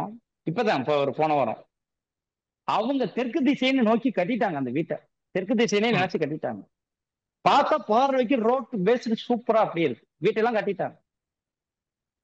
ஆனா அந்த வீடு கட்டினதுல இருந்து பெரிய நஷ்டம், பெரிய கடன் பிரச்சனை, மீள முடியாத பிரச்சனை. அதுக்குன்னு அந்த வீட்டுடைய ஓனர் வந்து சிங்கப்பூர்ல இருக்காரு, நல்ல பணம் சம்பாதிக்கிறாரு. ஆனா வர்றதெல்லாம் வீண் விரயமாவே போயிட்டு இருக்கு. பெரிய பெரிய இழப்பீடுகள் வந்துட்டே இருக்கு. அதனாலதான் நம்மள யூடியூப்ல நம்மளை பார்த்துட்டு ஒரு வாஸ்து பார்க்க போட்டுருந்தோம். அப்ப நான் போய் பாக்குறேன், அந்த வீடு அப்படிங்கிறது தெற்கு பார்த்த வீடே இல்லை சார். அந்த வீடு அப்படியே அக்னி மூலையை பார்த்து தென்கிழக்கு பார்த்து. அப்ப தென்கிழக்கு பார்த்துக்கிட்டா ஒரு ஒரு அறையும் தப்பா தானே இருக்கும். இப்ப எக்ஸாம்பிள் சொல்றேன், தெற்கு பக்கம் ஒரு பார்த்த வீடு, ஈசானிய மூலையில ஹால் இருக்கணும், தெற்கு அக்னி மூலையில கிச்சன் இருக்கணும், இந்த நிறுதி மூலையில பெட்ரூம் இருக்கும்னு சொல்றேன். வீடே தென்கிழக்கு பார்த்து இருக்கு. அப்ப எப்படி இருக்கும்? கிழக்கு திசையில கிச்சன் இருக்கும். கரெக்டா புரிஞ்சுக்கணும். தென்கிழக்குல கிச்சன் இருக்கிறதுக்கு பதில் கிழக்கு திசையில கிச்சன் இருக்கும். தெற்கு பக்கம் ஹால் இருக்கிறதுக்கு பதில் தென்கிழக்குல ஹால் இருக்கும். அப்ப தென்மேற்கு மூலையில இருக்க வேண்டியதே தெற்கு பக்கம் இருக்கும், மேற்கு திசையில இருக்கிறது தென்மேற்கு மூலையில இருக்கும். அவங்களுக்கே தெரியாது சார். நான் சொல்ற விஷயம் புரியுதுங்களா இல்லைங்களா சார்? புரியுதுங்க ஃபர்ஸ்ட் சார். ஒரு டைரக்ஷன் வச்சு ஒரு இடத்த முடிவு செஞ்சுதான் வீட்டவே கட்டணும் சார். சார் அது மாதிரி ஒரு டிராயிங் மட்டும் எதே பண்ணி காட்ட முடியுங்களா இப்ப? கண்டிப்பா கண்டிப்பா கண்டிப்பா சார், பண்ணலாம். ஓகே, நன்றி. ஓகே, அடுத்து ஒரு முக்கியமான ஒரு சின்ன பார்க்க போறோம்னா சார், நம்ம தெற்கு பார்த்த மனை நம்ம வாங்குறோம் சார். அடுத்து இன்னொருத்தவங்க வடக்கு பார்த்த மனை. எல்லா பேரும் எல்லா மனையும் வாங்கலாமா சார்? அல்லது எல்லா பேரும் எல்லா திசையிலும் தலவாசல் வச்சு வீடு கட்டலாமா சார்? ஒரு வாஸ்து ரீதியா யாருக்கு எந்த திசை யோகத்தை கொடுக்கும், யாருக்கு எந்த திசை பாதகத்தை கொடுக்கும் அப்படிங்கறது எப்பயுமே நம்ம தெரிஞ்சுக்கிட்டு தான் நம்ம ஒரு வீடுங்கிறது கட்ட ஆரம்பிக்கணும். ஒரு கிளைண்ட்டுக்கு இந்த திசை ஓகே அப்படிங்கறத சொல்லணும். பிரச்சனையை கொடுக்குற திசையில போய் தலைவாசல் வச்சாவோ, பிரச்சனையை கொடுக்கக்கூடிய திசையில வீட்டை வாங்கிட்டாலோ மிகப்பெரிய ஒரு பிரச்சனைக்கு வந்துடும், இடம் வந்துடும். அப்ப எப்பயுமே நமக்கு யோகத்தை கொடுக்கக்கூடிய திசை எது அப்படின்னு தெரிஞ்சுக்கிட்டு தான் ஒரு இடத்துக்கு போகணும். சார், ஒரு வீட்டுல 4 பேர் வசிக்கிறாங்க சார், யாருக்கு சார் பார்க்கணும் அப்படிங்கிற சந்தேகம் எல்லாத்துக்கும். சார், 10 பேர் ஒரு வீட்டுல வசிக்கிறாங்க, 10 பேத்துக்குமா சார் பார்க்க முடியும்? 10 பேத்துக்கு பார்க்க தேவையில்ல சார். எப்பயுமே ஒரு வீடு அப்படிங்கிறது என்ன அப்படின்னா, ஒரு கட்டிடம்னு எடுத்துக்கிட்டீங்கன்னா கட்டடம் அப்படிங்கிறது சுக்கிரன்னு அர்த்தம். ஜோதிட ரீதியா ஒரு கட்டிடம் அப்படிங்கிறது சுக்கிரன்னு அர்த்தம். சுக்கிரன் யாருக்கு நல்லா இருக்கோ அவங்க வீடு கட்ட முடியும். அப்ப இந்த சுக்கிரன் தான் யாரு அப்படின்னா, ஒரு வீட்டுல இருக்கிற மனைவிதான் சுக்கிரன். அப்ப எப்பயுமே ஒரு வீடு வாங்குறோம்னா மனைவியோட யோகத்துக்கு தான், அந்த மனைவியுடைய பேர்ல தான் அந்த வீட்டை பதிவு செய்யறது சிறப்பு. ஒரு வீடு அப்படிங்கிறது வாங்குறோம்னாலும், இடம் வாங்கணும்னாலும், வீடு கட்டணும்னாலும், வீடு கட்டுறதுக்குன்னு ஒரு இடம் வாங்கிட்டாலுமே அந்த அந்த இடத்தவே மனைவி பேர்ல பதிவு செய்வதுங்கிறது சிறப்பு. மனைவியோட யோகத்துக்கு தான் பார்க்கணும். அப்ப மனைவியுடைய பேர்ல பத்திரம் பதிவு செஞ்சுட்டோம்னா மனைவியுடைய யோகத்துக்கு மட்டும்தான் பார்க்கணும், வேற யாருக்குமே பார்க்க தேவையில்ல. வீட்டுல சுக்கிரன்னா சுக்கிரனுக்கு மட்டும் பார்த்தா, வேற யாருக்குமே பார்க்கவே தேவையில்லை. உறுதியில மனைவியுடைய பேர்ல பத்திரம் பதிவு செய்ய முடியல, கணவருடைய பேர்ல தான் பதிவு செய்யக்கூடிய யோகம் இருக்கு. கணவருடைய பெயர் மனைவியோட பேர்ல பதிவு செய்ய முடியல. அப்ப கணவருடைய பேர்ல பதிவு செய்யணும்னா மனைவிக்கும் பார்க்கணும், கணவருக்கும் பார்க்கணும். நான் சொல்றது புரிஞ்சுக்கோங்க சார். மனைவி பேர்ல பத்திரத்தை பதிவு செஞ்சுட்டா மனைவிக்கு மட்டும்தான் பார்க்கணும், வேற யாருக்குமே பார்க்க தேவையில்லை, பார்க்கவும் கூடாது. மாறாக கணவருடைய பேர் பதிவு செய்யறோம்னா மனைவிக்கும் பார்க்கணும், கணவருக்கும் பார்க்கணும். அவ்வளவு, வேற ஒண்ணுமே கிடையாது. அந்த யோகத்தை, அது எப்படி அந்த யோகத்தை நம்ம கண்டுபிடிக்கணும் அப்படிங்கிறீங்க, ரொம்பவே ஈஸியா நம்ம ஒவ்வொரு ஜாதகருக்கும் ஒவ்வொரு ஒரு வீட்டுல இருக்கிறவங்களுக்கும் எப்படி இந்த திசை யோகத்தை கொடுக்கும் அப்படிங்கிறத ஜோதிட ரீதியா சூப்பரா ஒரு வாஸ்து முறைப்படி ஈஸியா கண்டுபிடிச்சிடலாம். அதுக்கு நீங்க ஜோதிடம் தெரிஞ்சிருக்கணும் அவசியம் இல்லை, ஜோதிடம் கத்துருக்கணும் அவசியம் இல்லை, எதுவுமே இல்லை. நான் சொல்ற விஷயத்த மட்டும் சிம்பிளா ஃபாலோ பண்ணீங்கன்னா யாருக்கு வேணாலும் நீங்களே பார்த்தா எப்படி அப்படின்னு கேட்டீங்கன்னா, இது ஒரு ராசி கட்டம் சார்.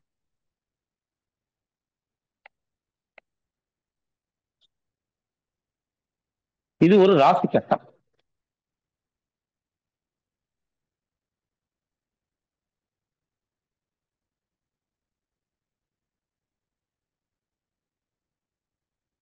இந்த ராசி கட்டத்துல மொத்தம் 12 கட்டங்கள் இருக்கும் ராசி கட்டத்துல. இதுல இந்த முதல் கட்டம், இந்த கட்டத்துக்கு பெயர் மேசம்னு அர்த்தம். இந்த இடத்துக்கு பேர் மேசம்.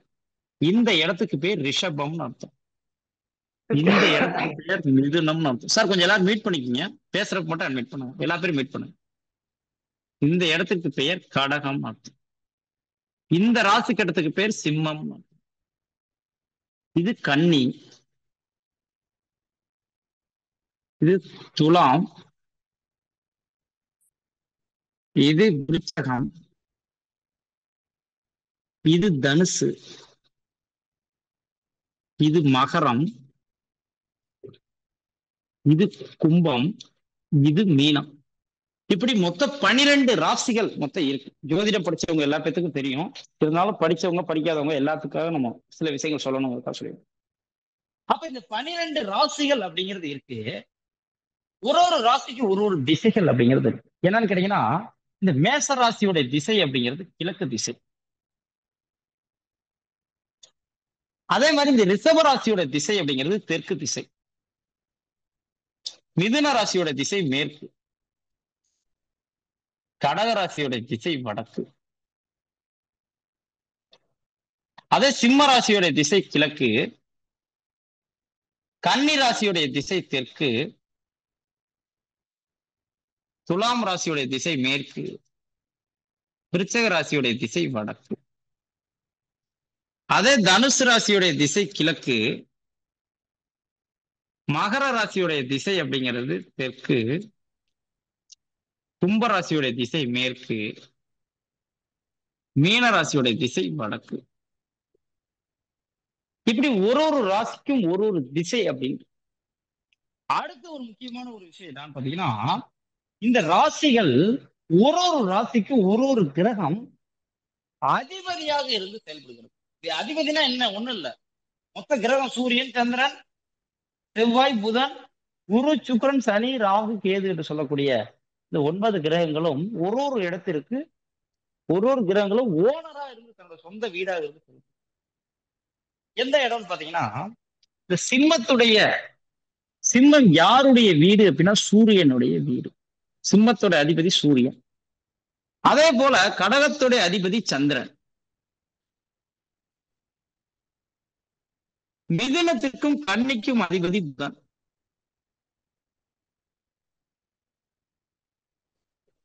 ரிஷபத்திற்கும் துலாமுக்கும் யாரு அதிபதி அப்படின்னு கேட்டீங்கன்னா சுக்கிரன்.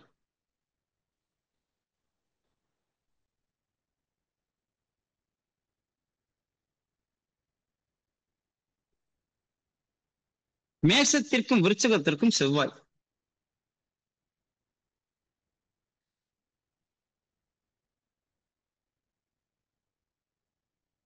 மீனத்திற்கும் தனுசுக்கும் அதிபதி குரு பகவான்.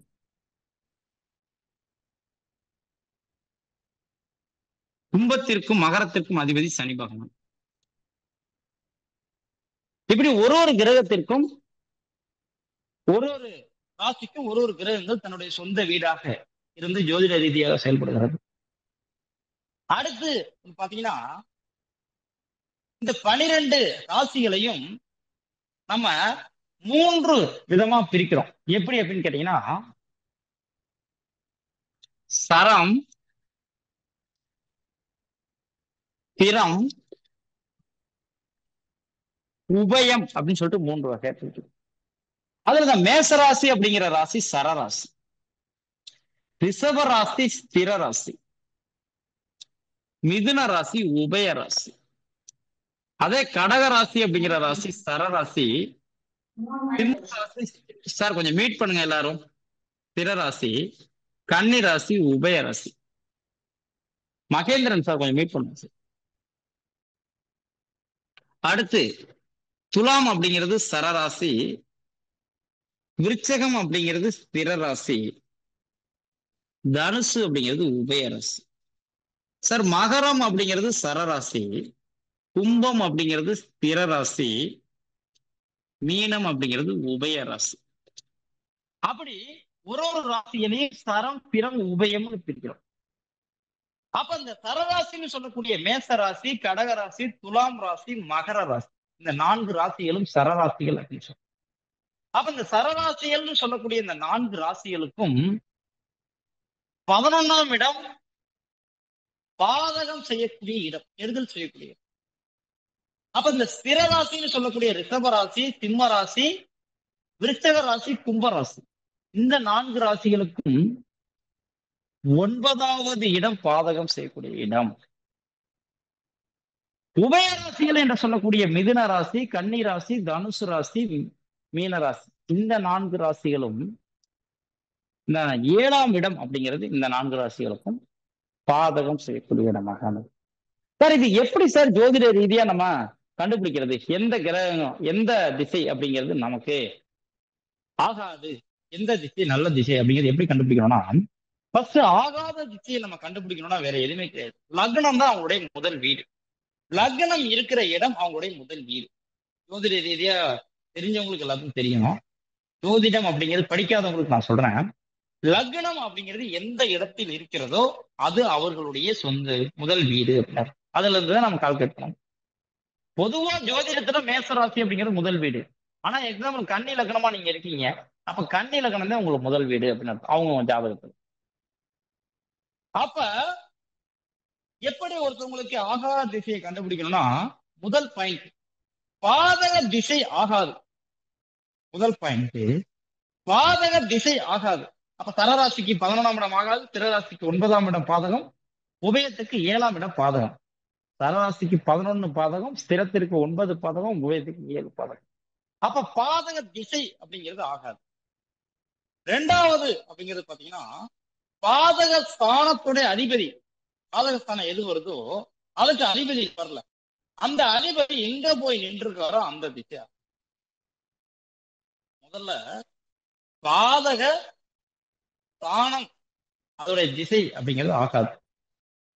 அடுத்து அந்த இடத்துடைய அதிபதி யாரோ அந்த அதிபதி போய் நின்ற திசையும் ஆகாது. அவ்வளவுதான், 2 விஷயம். இப்ப யாரோ ஒருத்தவங்க அவங்க ஜாதகத்தை கொடுங்க, அவங்க ஜாதகத்துக்கு பாதக திசை எந்த திசை ஆகாது அப்படிங்கிறத ஃபர்ஸ்ட் பார்க்கணும். ஒரு பிராக்டிக்கலா சொன்னா உங்களுக்கு புரியல. யார் சார் கொடுக்குறீங்க?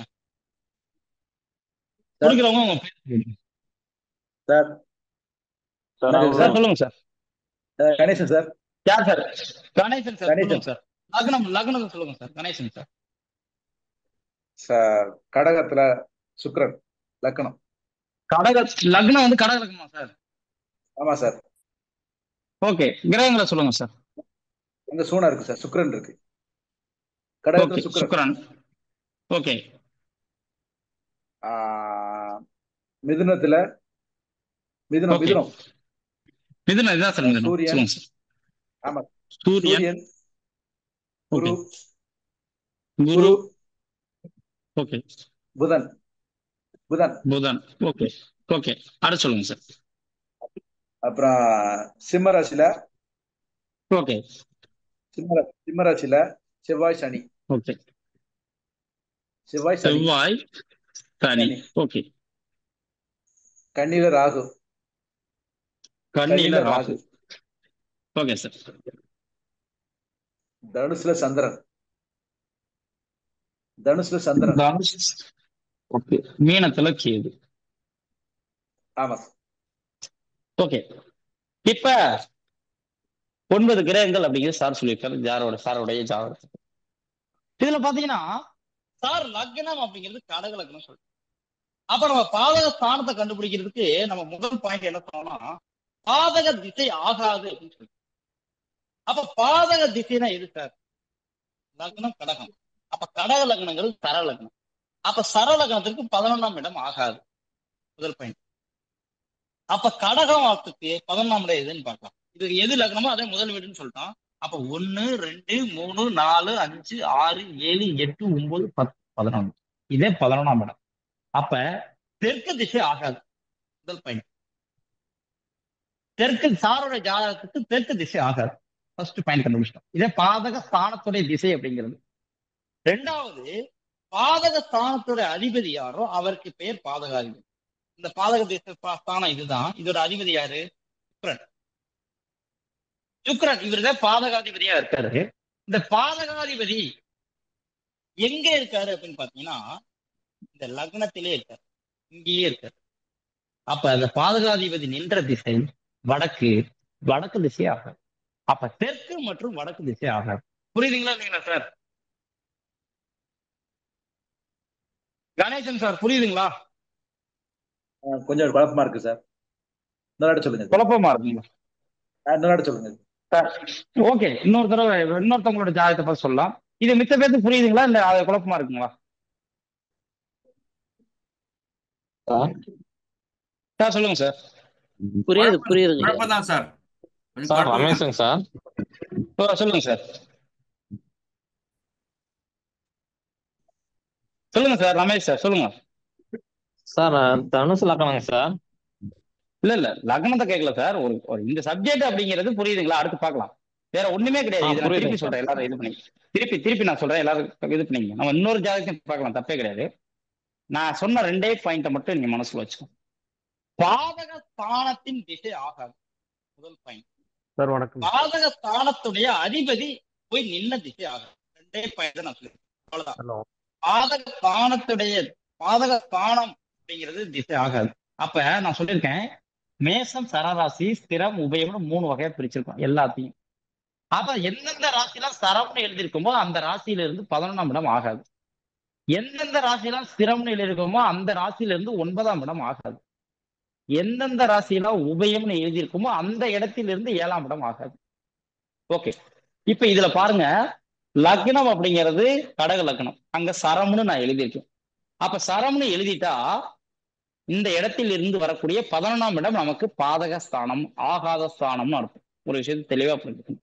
அப்ப இந்த இடத்தில் இருந்து 11ஆம் இடம் எதுன்னு வருதுன்னு பாக்குறோம். கடகம் 1, சிம்மம் 2, கன்னி 3, துலாம் 4, விருச்சகம் 5, தனுசு 6, மகரம் 7, கும்பம் 8, மீனம் 9, மேசம் 10, ரிஷபம் 11. இதுதான் பாதக ஸ்தானம். அந்த இந்த இடம் தான் 11ஆம் இடமா வருது. அப்ப இந்த இடத்துடைய திசை என்னன்னு பாக்குறோம், தெற்கு திசை. அப்ப தெற்கு திசை ஆகாதுன்னு சைட்ல எழுதிடுறோம். முதல் பாயிண்ட் முடிச்சு. பாதக ஸ்தானத்துடைய திசை ஆகாது. கணேசன் சார் இது புரியுதுங்களா இல்லைங்களா? இப்ப வரையும் பார்த்தது புரியுது சார். அடுத்து 2வது பாயிண்ட்டுக்கு வர்றேன். இந்த இடத்துடைய அதிபதி யாருன்னு பாக்குறோம். இந்த இடத்துடைய அதிபதி சுக்கிரன்னு நான் எழுதியிருக்கேன். அவர் சுக்கிரனுக்கு பேரு தான் பாதக ஸ்தானத்துல எதிரியோட வீட்டுல இருக்கிறவரும் நமக்கு எதிரி. அப்ப பாதக ஸ்தானத்துல இருக்கிறவரோட ஓனர் சுக்கிரன், அவர் நமக்கு பாதகாதிபதி. எதிரி எங்க போய் இருந்தாலும் நமக்கு கெட்டதும் செய்வார், எங்க போய் இருந்தவனே நமக்கு நல்லதா செஞ்சிருவாரு.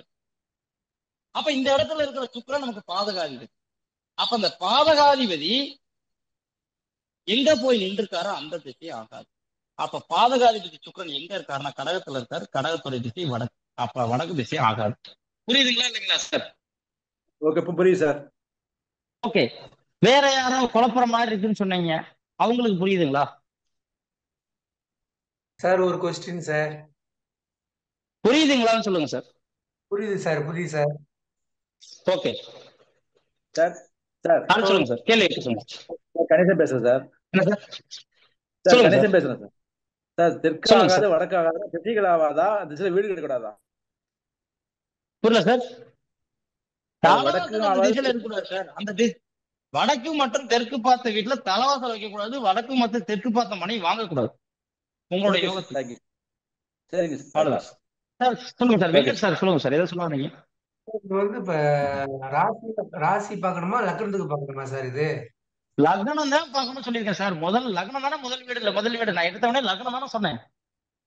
சரிங்க சார். இல்ல இப்ப நம்ம ராசி தானே பார்ப்போம். யாரும் பார்க்க மாட்டாங்க சார். லக்னம் தான் பார்ப்பாங்க, ராசி எல்லாம் பார்க்கணும். சரி, லக்னம் தான் லக்னம் எது அது நம்மளுடைய முதல் வீடு. ஓகே, இப்ப வேற ஒருத்தவங்க ஜாதகத்தை கொடுங்க. அவங்களுக்கு ஒரு எக்ஸாம்பிள் பார்த்தோம். யார் கொடுக்க போறீங்க? வெங்கடேசன் சொல்றேன் சார். சார் சொல்லுங்க சார். சிம்ம லக்னம் சார். சிம்ம லக்னம். லக்னத்துல கேது சார். லக்னத்திலே கேது. தனுசுல சனி சார். தனுசுல சனி. ரிஷபத்துல குரு, புதன், சுக்கிரன். குரு, சுக்கிரன், புதன். மிதுனத்துல செவ்வாய் சார். மிதுனத்துல செவ்வாய், மகரத்துல சந்திரன். மகரத்துல சந்திரன், கும்பத்துல ராகு. கும்பத்துல ராகு. ராகு கண்ணியில தான் சார் இருக்கணும். இல்ல சார், கும்பத்துல எப்படி ராகு இருக்கும்?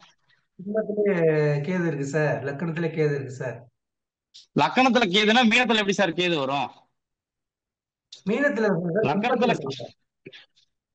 இல்ல நீங்க ஜாதகத்துல சொல்லிருங்க. ஓகே, இல்ல சிம்மத்துல கேது இருந்தா கும்பத்துல ராகு இருக்கணும், மீனத்துல கேது இருந்தா கண்ணியில தான் கேது ராகு இருக்கணும். ஓகே, இன்னொரு கிரகம் இருக்கணுமே சார். சூரியன் எங்க சார் இருக்கு? ரிஷபத்துல இருக்கு சார். ரிஷபத்துல சூரியனும் இருக்கு. ஓகே, ஆமா சார். 4 கிரகங்கள் ரிஷபத்துல இருக்கு. ஓகே சார், இப்ப சாருடைய லக்னம் எது அப்படின்னு பாக்குறோம். லக்னம் அப்படிங்கிறது சிம்ம லக்னம். ஃபர்ஸ்ட் ஒரு விஷயத்த புரிஞ்சு, லக்னம் அப்படிங்கிறது சிம்ம லக்னம். அப்ப சிம்ம லக்னமா இருந்தா அந்த லக்னம் சர லக்னமா, ஸ்திர லக்னமா, உபய லக்னமான்னு பார்க்கணும். இதுல பாருங்க, ஸ்திர லக்னம். அப்ப ஸ்திர லக்னமாக இருந்தால் நமக்கு 9ஆம் இடம் ஆகாதுன்னு சொல்றோம். அப்ப ஸ்திர லக்னம்னு இருந்தா 9ஆம் இடம் எதுன்னு பாக்குறோம். 1, 2, 3, 4, 5, 6, 7, 8. மேசம் தான் 9ஆவது இடம். அப்ப அந்த மேசத்துடைய திசை கிழக்கு. அப்ப கிழக்கு திசை 10 ஆகாது. செவ்வாய் பாதகாதிபதி. அடுத்து பாத்தீங்கன்னா அந்த இடத்துடைய பாதக ஸ்தானங்கிறது மேசம். மேசத்துடைய அதிபதியான செவ்வாய் பாதகாதிபதி.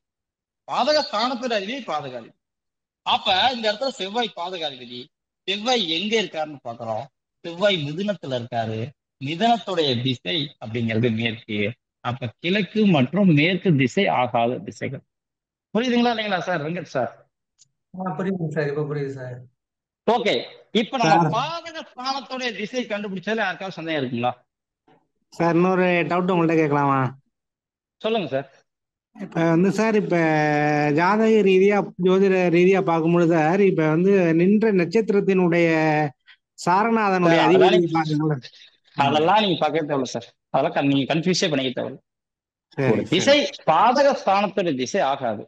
பாதக ஸ்தானத்துடைய அதிபதி யாரோ அவர் அதிபதி நின்ற திசை ஆகாது. அவ்வளவு ரெண்டே விஷயம். சரிங்க சார். ஒரு ஒரு கொஸ்டின் சொல்லுங்க சார். சார், எப்பவுமே வந்துட்டு லக்னத்துக்கு மேலதான் நம்ம வீட்டோட திசையை அமைச்சுக்கணுமா, இல்ல ராசி மேல திசையை அமைச்சுக்கணுமா? லக்னம் மேலே அமைக்க கூடாது, ராசி மேலே அமைக்க கூடாது சார். நமக்கு லக்னத்திற்கு பாதக ஸ்தானத்துடைய எந்த திசையாக யோக திசையை இனிமேல் தான் நம்ம பார்க்க போறோம். இது நம்ம பார்த்தது பாதகஸ்தானம். லக்னத்தை வச்சுதான் நம்ம பார்க்கணும், ராசியை வச்சு பார்க்கவே கூடாது. சரிங்க சார். Okay okay. அடுத்து இப்ப நம்ம பார்த்தது அப்படிங்கிறது, ஒரு வீட்டிற்கு ஒரு ஜாதகருக்கு கெடுதல் திசை எது அப்படின்னு பார்த்தோம். பாதக திசை எது அப்படின்னு பார்த்தோம். எந்த திசையெல்லாம் வீடு கட்டிடக்கூடாது, எந்த திசையுடைய மனையை வாங்கிடக்கூடாது அப்படின்னு பார்த்தோம். அடுத்து இப்ப நம்ம பார்க்கக்கூடிய விஷயம், எந்த திசையில சார் தலைவாசல் வைக்கலாம், எந்த திசையுடைய மனையை வாங்கலாம் அப்படிங்கிற விஷயம் தான் இப்ப நம்ம பார்க்க போறோம்.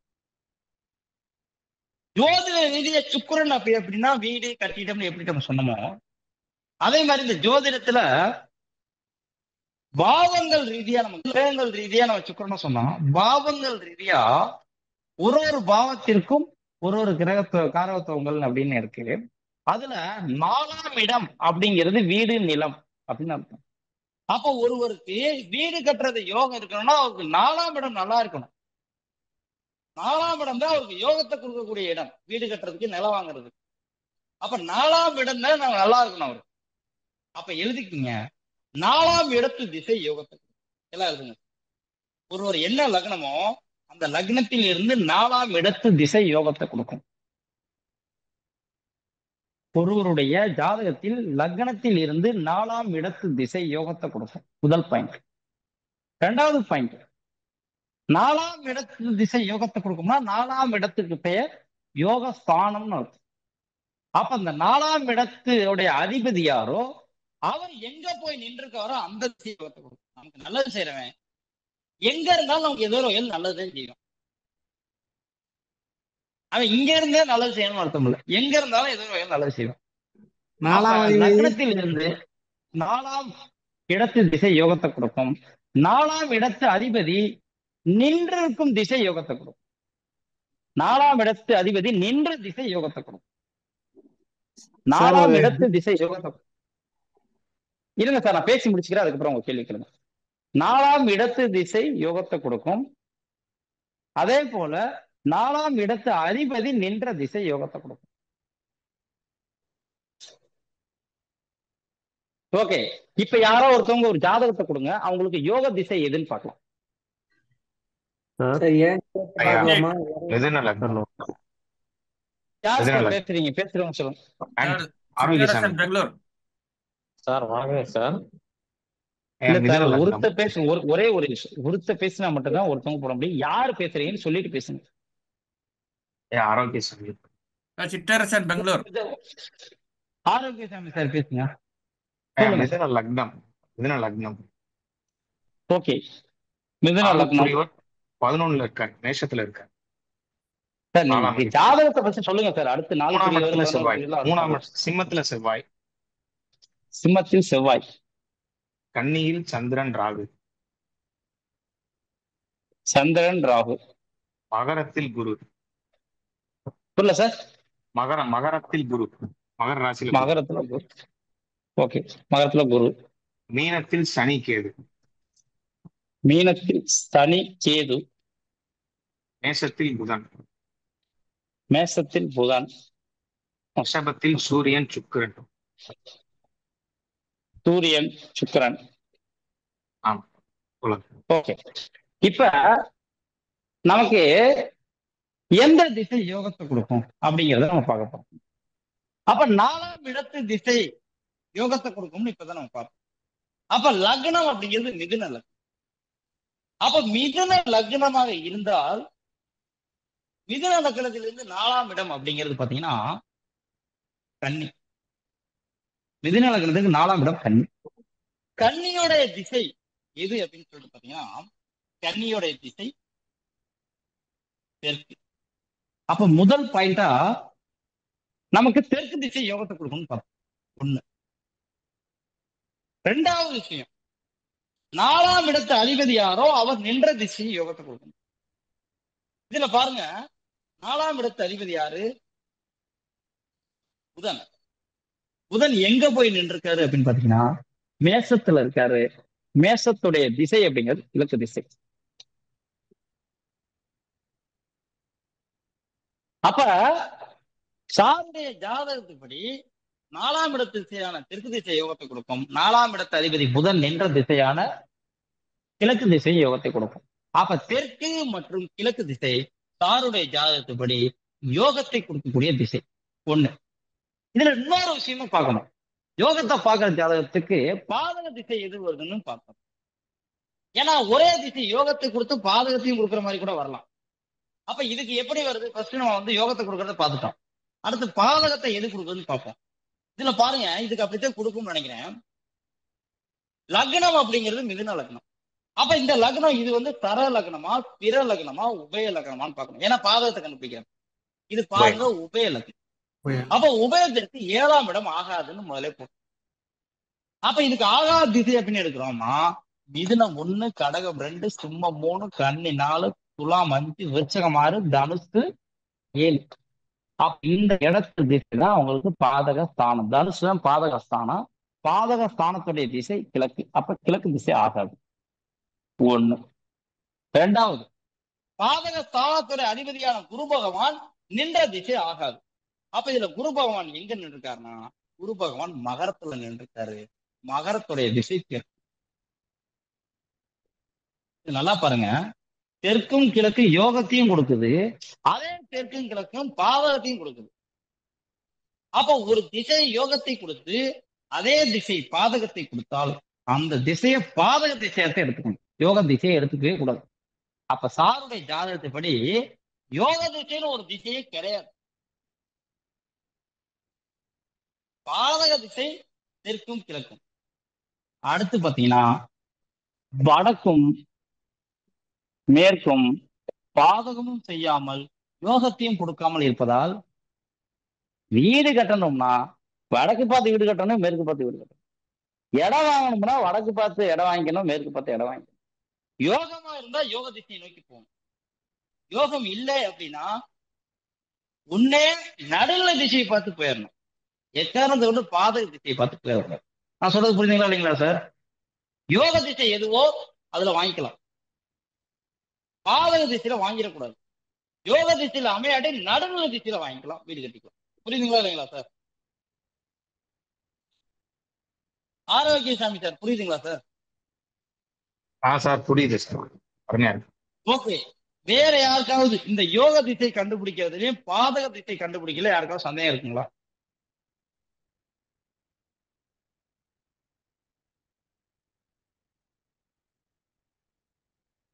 ஜேபி பழனி சார் சொல்லுங்க, ஹேண்ட் ரைஸ் பண்ணிருக்கீங்க சார். சார் வணக்கம் சார். வணக்கம் சார். இப்போ பாதகாதிபதியே யோகாதிபதியா வந்தாருன்னு வச்சுக்கோங்க, அப்படித்தான் இப்ப வந்திருக்கு. அதுதான் நீங்க விளக்குனீங்க. அது நான் அந்த கேள்விக்கு தான் நான் வந்து நீங்க விளக்கிட்டீங்க, ரொம்ப புரிஞ்சுது. ஓகே, அந்த எடுத்துக்காம எது நடுநிலைமையான திசையோ ஒண்ணு இல்ல, அந்த சும்மா லக்னமா இருக்கீங்க, சும்மா எக்ஸாம்பிள் நீங்க சொன்ன கேள்வி பாருங்க. லக்னம் இப்ப எக்ஸாம்பிள் அப்படியே லக்னத்தை மாத்திடுவோம், இது அப்படியே ஜாதகம் இப்படி இருக்கட்டும். சிம்ம லக்னம், சிம்ம லக்னத்திற்கு 4ஆம் இடம் அப்படிங்கிறது விருச்சகம், வடக்கு திசை யோகம் ஒண்ணு. இந்த இடத்தோட அதிபதி யாரு? செவ்வாய். செவ்வாய் இந்த ஜாதகத்துல எங்க நின்றுருக்காருன்னு பார்ப்போம். செவ்வாய் அப்படிங்கிறது இந்த ஜாதகத்துல எங்க இருந்தாரு அப்படின்னா இங்கே மிதுனத்துல இருந்தாருங்களா சார் செவ்வாய்? சார் ஆரோக்கியம் சார் இங்க இங்க இருக்காரு செவ்வாய் அப்படிங்கிறது சிம்மத்துல இருக்காரு. அப்ப சிம்மத்தோடைய திசை அப்படிங்கிறது கிழக்கு. அப்ப வடக்கும் கிழக்கு யோகம், ஃபர்ஸ்ட் விஷயம். ரெண்டாவது விஷயம் எது? ரெண்டாவது விஷயம் என்ன நம்ம சொல்றோம்? ஃபர்ஸ்ட் யோகத்தை கண்டுபிடிச்சோம், பாதகத்தை கண்டுபிடிக்கிறது என்ன சொல்லியிருக்கோம்? சிம்ம லக்னத்திற்கு திர லக்னமாக இருந்தா 9ஆம் இடம் ஆகாதுன்னு சொல்லிட்டோம். அப்போ 9ஆம் இடங்கிறது மேசம், மேசத்தோடைய திசை கிழக்கு, அப்ப கிழக்கு திசை ஆகாது. இதனுடைய அதிபதி யாரு? அவர் வந்து பாதக 9ஆம் அதிபதி பாதகாதிபதி, பாதகாதிபதி நின்றுக திசை கிழக்கு, அப்ப அந்த திசை ஆகாது. அப்ப ஒருத்தவங்களுக்கு யோகமும் பாதகமும் ஒரே திசையை கொடுத்தா நம்ம வந்து கிழக்கு திசையை பாதக திசையத்தை எடுத்துக்கணும். அப்ப அதை விட்டுறணும். விட்டுட்டு நாம மேற்கு தெற்கு ரெண்டு நடுநிலை திசை, வடக்கு திசை யோகத்தை கொடுக்கும், மேற்கு மற்றும் தெற்கு நடுநிலையை கொடுக்கும், கிழக்கு திசை பாதகத்தை கொடுக்கும். புரியுதுங்களா சார்? நீங்க வீடு கட்டணும் அப்படின்னா சொல்லுங்க சார். மனையும் அந்த அளவு அந்த திசை எடுத்துக்கணும், வாசலும் அந்த திசை எடுத்துக்கணுமா? அவ்வளவுதான் சார். மனை அப்படிங்கிறது வடக்கு பத்த மனைனா வடக்கு பத்த மனை நீங்க வந்து வாங்கிக்கலாம். அதே தெற்கு மேற்கு இருந்தாலும் வாங்கிக்கலாம், ஒன்றும் பிரச்சனை இல்லை. நடுநிலை கொடுக்கறதுனால பிரச்சனையும் கொடுக்காது, யோகத்தையும் கொடுக்காது. ஆனா எக்காரத்தை கூட கிழக்கு பார்த்து போயிடக்கூடாது, ஒண்ணு. ரெண்டாவது விஷயம் என்னது? நீங்க வீடு திசையை பார்த்து கட்டுறீங்க, தலைவாசல் வைக்கிறதுங்கிறது கிழக்கு திசையில வச்சிடக்கூடாது, அவ்வளவுதான். Okay sir, thank you. Okay sir, நன்றி நன்றி. வேற யாராவது வாங்க சார். சிற்றரசன் பெங்களூர். சொல்லுங்க சார். சார் தனுஷ் லக்னம். இல்ல சார், உங்க சந்தேகத்தை சொல்லுங்க சார். இது புரியுதுங்களா இல்லைங்களா சார்? புரியுது. இப்போ பாதகஸ்தானம் எங்க இருக்கிறானோ அந்த திசைக்கு தான் நம்ம கட்டக்கூடாது, வாசப்படி வைக்க கூடாது, இல்ல அந்த இடம் வாங்கக்கூடாதுன்றது. ஆமா சார். ஓகே சார், அதான் சந்தேகம். அவ்வளவுதான், வேற ஒண்ணுமே இல்லை சார். பாதகத்தான ஆகாது, அந்த இடத்துடைய அதிபதி நின்ற திசை ஆகாது, அவ்வளவுதான், வேற எதுவுமே இல்லை. ரொம்ப சிம்பிளான.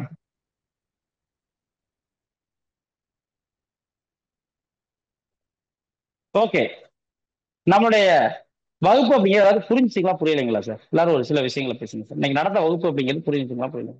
100% புரியுது சார். மிக தெளிவா இருந்தது சார், நல்லா நடந்துறீங்க சார். ஓகே ஓகே ஓகே, நன்றி சார். ரொம்ப நல்லா புரிஞ்சு ஒரு கிளாஸுடைய மொத்த சமத்தையுமே ஒரு 2 மணி நேரத்துல சொல்லியிருக்கீங்க. ரொம்ப ரொம்ப நல்லது. நன்றி நன்றி சார், நன்றி. ஓகே, பணி தொடர வாழ்த்துக்கள். Okay sir, okay, thank you. நம்ம வகுப்பு சார்ந்த டீட்டெயில் நம்ம சொல்லிடலாம். நம்ம வகுப்பு அப்படிங்கிறது பார்த்தீங்கன்னா வருகிற ஞாயிற்றுக்கிழமை தொடங்க உள்ளது. ஞாயிற்றுக்கிழமை இரவு 8 மணிக்கு நம்ம வகுப்பு அப்படிங்கிறது தொழில்முறை வாஸ்து வகுப்பு அப்படிங்கிறது தொடங்க உள்ளது. 8ஆம் தேதி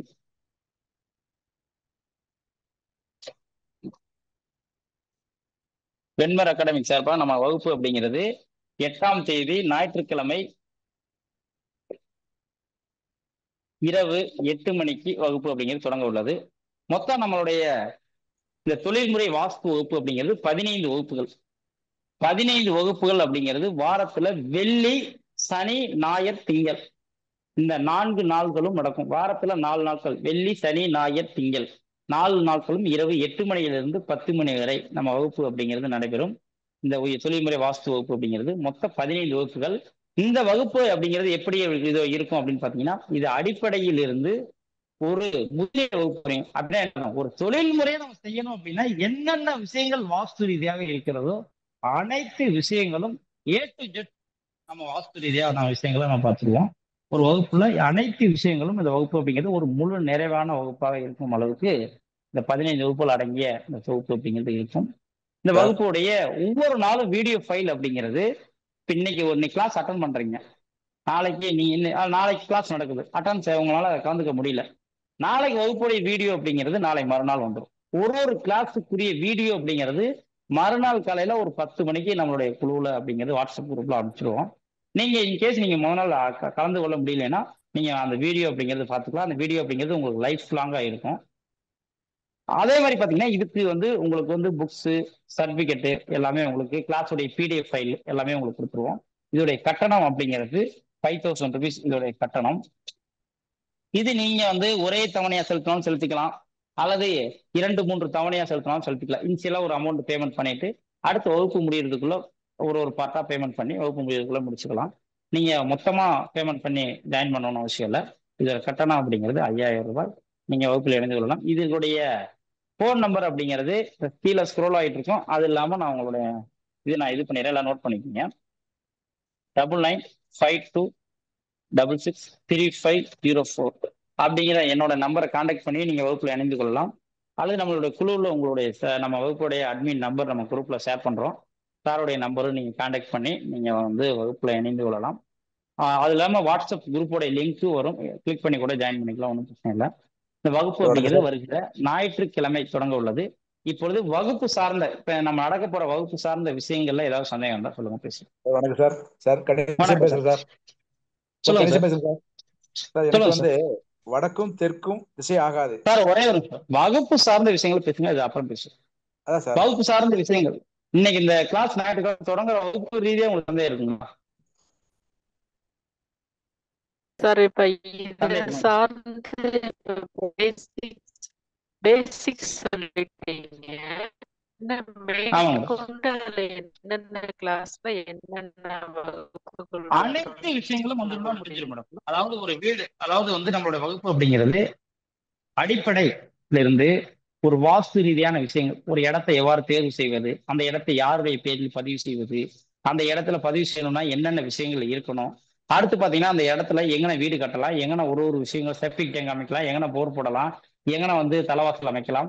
ஒரு வீட்லயும் தலைவாசல் அப்படிங்கிறது அமைக்கக்கூடிய சூட்சமம் என்ன, கிரகங்கள் அடிப்படையில் தலைவாசல் எவ்வாறு அமைப்பது, ஜாதகமே இல்லை அவங்களுக்கு யோகம் பார்த்து எந்த இடத்துல தலைவாசல் அமைப்பது, எப்படி வீடு கட்டுவது, வீடு கட்டும் பொழுது ஒரு அறைகளும் எங்க அமைப்பது, படிக்கட்டு வீட்டுக்கு வெளியே வச்சு அங்க அமைக்கணும், வீட்டுக்குள்ள வச்சு அமைக்கணும், வடக்கு பார்த்த வீட்டுக்கு எப்படி அமைக்கணும், கிழக்கு பார்த்த வீட்டுக்கு அமைக்கணும், ஒவ்வொரு வீடுகளுக்கும் எவ்வாறு அறைகள் அமைப்பது ஒரு திசைகளுக்கும்.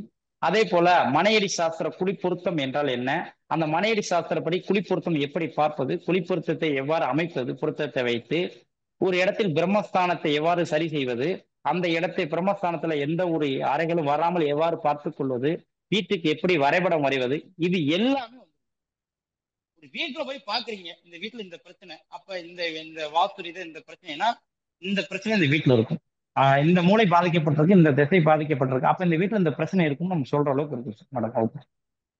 Okay sir. ஓகே, அடுத்து வாங்க. வகுப்பு ரீதியா ஏதாவது சந்தேகங்கள் இருந்தா சொல்லுங்க சார். இது சனி ஞாயிறு திங்களுங்களா? வெள்ளி சனி ஞாயிறு? வெள்ளி சனி ஞாயிறு திங்கள், வாரத்துல 4 நாள் சார். 4 நாள். வெள்ளி சனி ஞாயிறு திங்கள் இரவு 8 மணில இருந்து 10 மணி வரையும் சார். புத்தகம்ன்றது எப்படி சார்? இப்போ அது எங்களுக்கு கொரியர் பண்ணிவிடுவோம் சார். உங்களுக்கு கொரியர் பண்ணிவிடுவோம் சார். கொரியர் பண்ணிவிடுவோம் சார். இப்போ பாடத்துல கொரியர் பண்ணிவிடுவோம். புத்தகத்துல நடத்துறீங்களா? இல்ல சார், புத்தகத்துல இருக்கலாம் பாடம் தான் சார். அதுல சில சப்ஜெக்ட் தான் சார். சரிங்க சார். ஓகே, வேற ஏதாவது வாங்க. வகுப்பு ரீதியா ஏதாவது சந்தேகங்கள் இருந்தா சொல்லுங்க, பேசுங்க சார். அந்த நம்பர் போட்டுருக்கீங்க சார். ஆமா சார். அந்த சரம் 11 சிரம் 9 போட்டு வச்சிருக்கீங்களா சார்? நான் என்ன சொல்றது, இந்த நடக்கக்கூடிய வகுப்புகளை பத்தி பேசுங்க சார். இல்ல இப்ப நடந்ததுதான் போட்டுருச்சு. இந்த சரம் 11 போட்டு வச்சிருக்கீங்களா? ஆமா சார். அதே மாதிரி சிரம் 9 போட்டு வச்சிருக்கீங்க. எதை அடிப்படையில் போட்டிருக்கீங்க சார்? சார் ஜோதிட ரீதியான விஷயங்கள் அதான் சார். ஜோதிட ரீதியான விஷயங்கள். ஓகே, வகுப்பு அப்படிங்கிறது நம்ம நிறைவு செஞ்சுக்கலாம்னு நினைக்கிறேன்.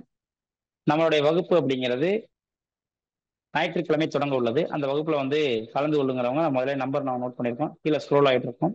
அல்லது வாட்ஸ்அப் குரூப்ல நாளைக்கு லிங்க் வரும், அதுலேயே நீங்கள் கிளிக் பண்ணி ஜாயின் பண்ணிக்கலாம்.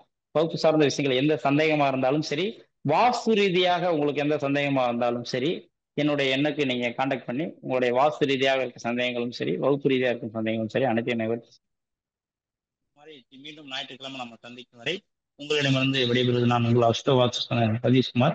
இந்த வெண்மர் அகாடமிக் சார்பாக நடத்தப்பட்ட இந்த தொழில்முறை வாஸ்து வகுப்பில் கலந்து கொண்டுள்ள அனைத்து நண்பர்களுக்கும் இனிய நன்றி, வணக்கம்.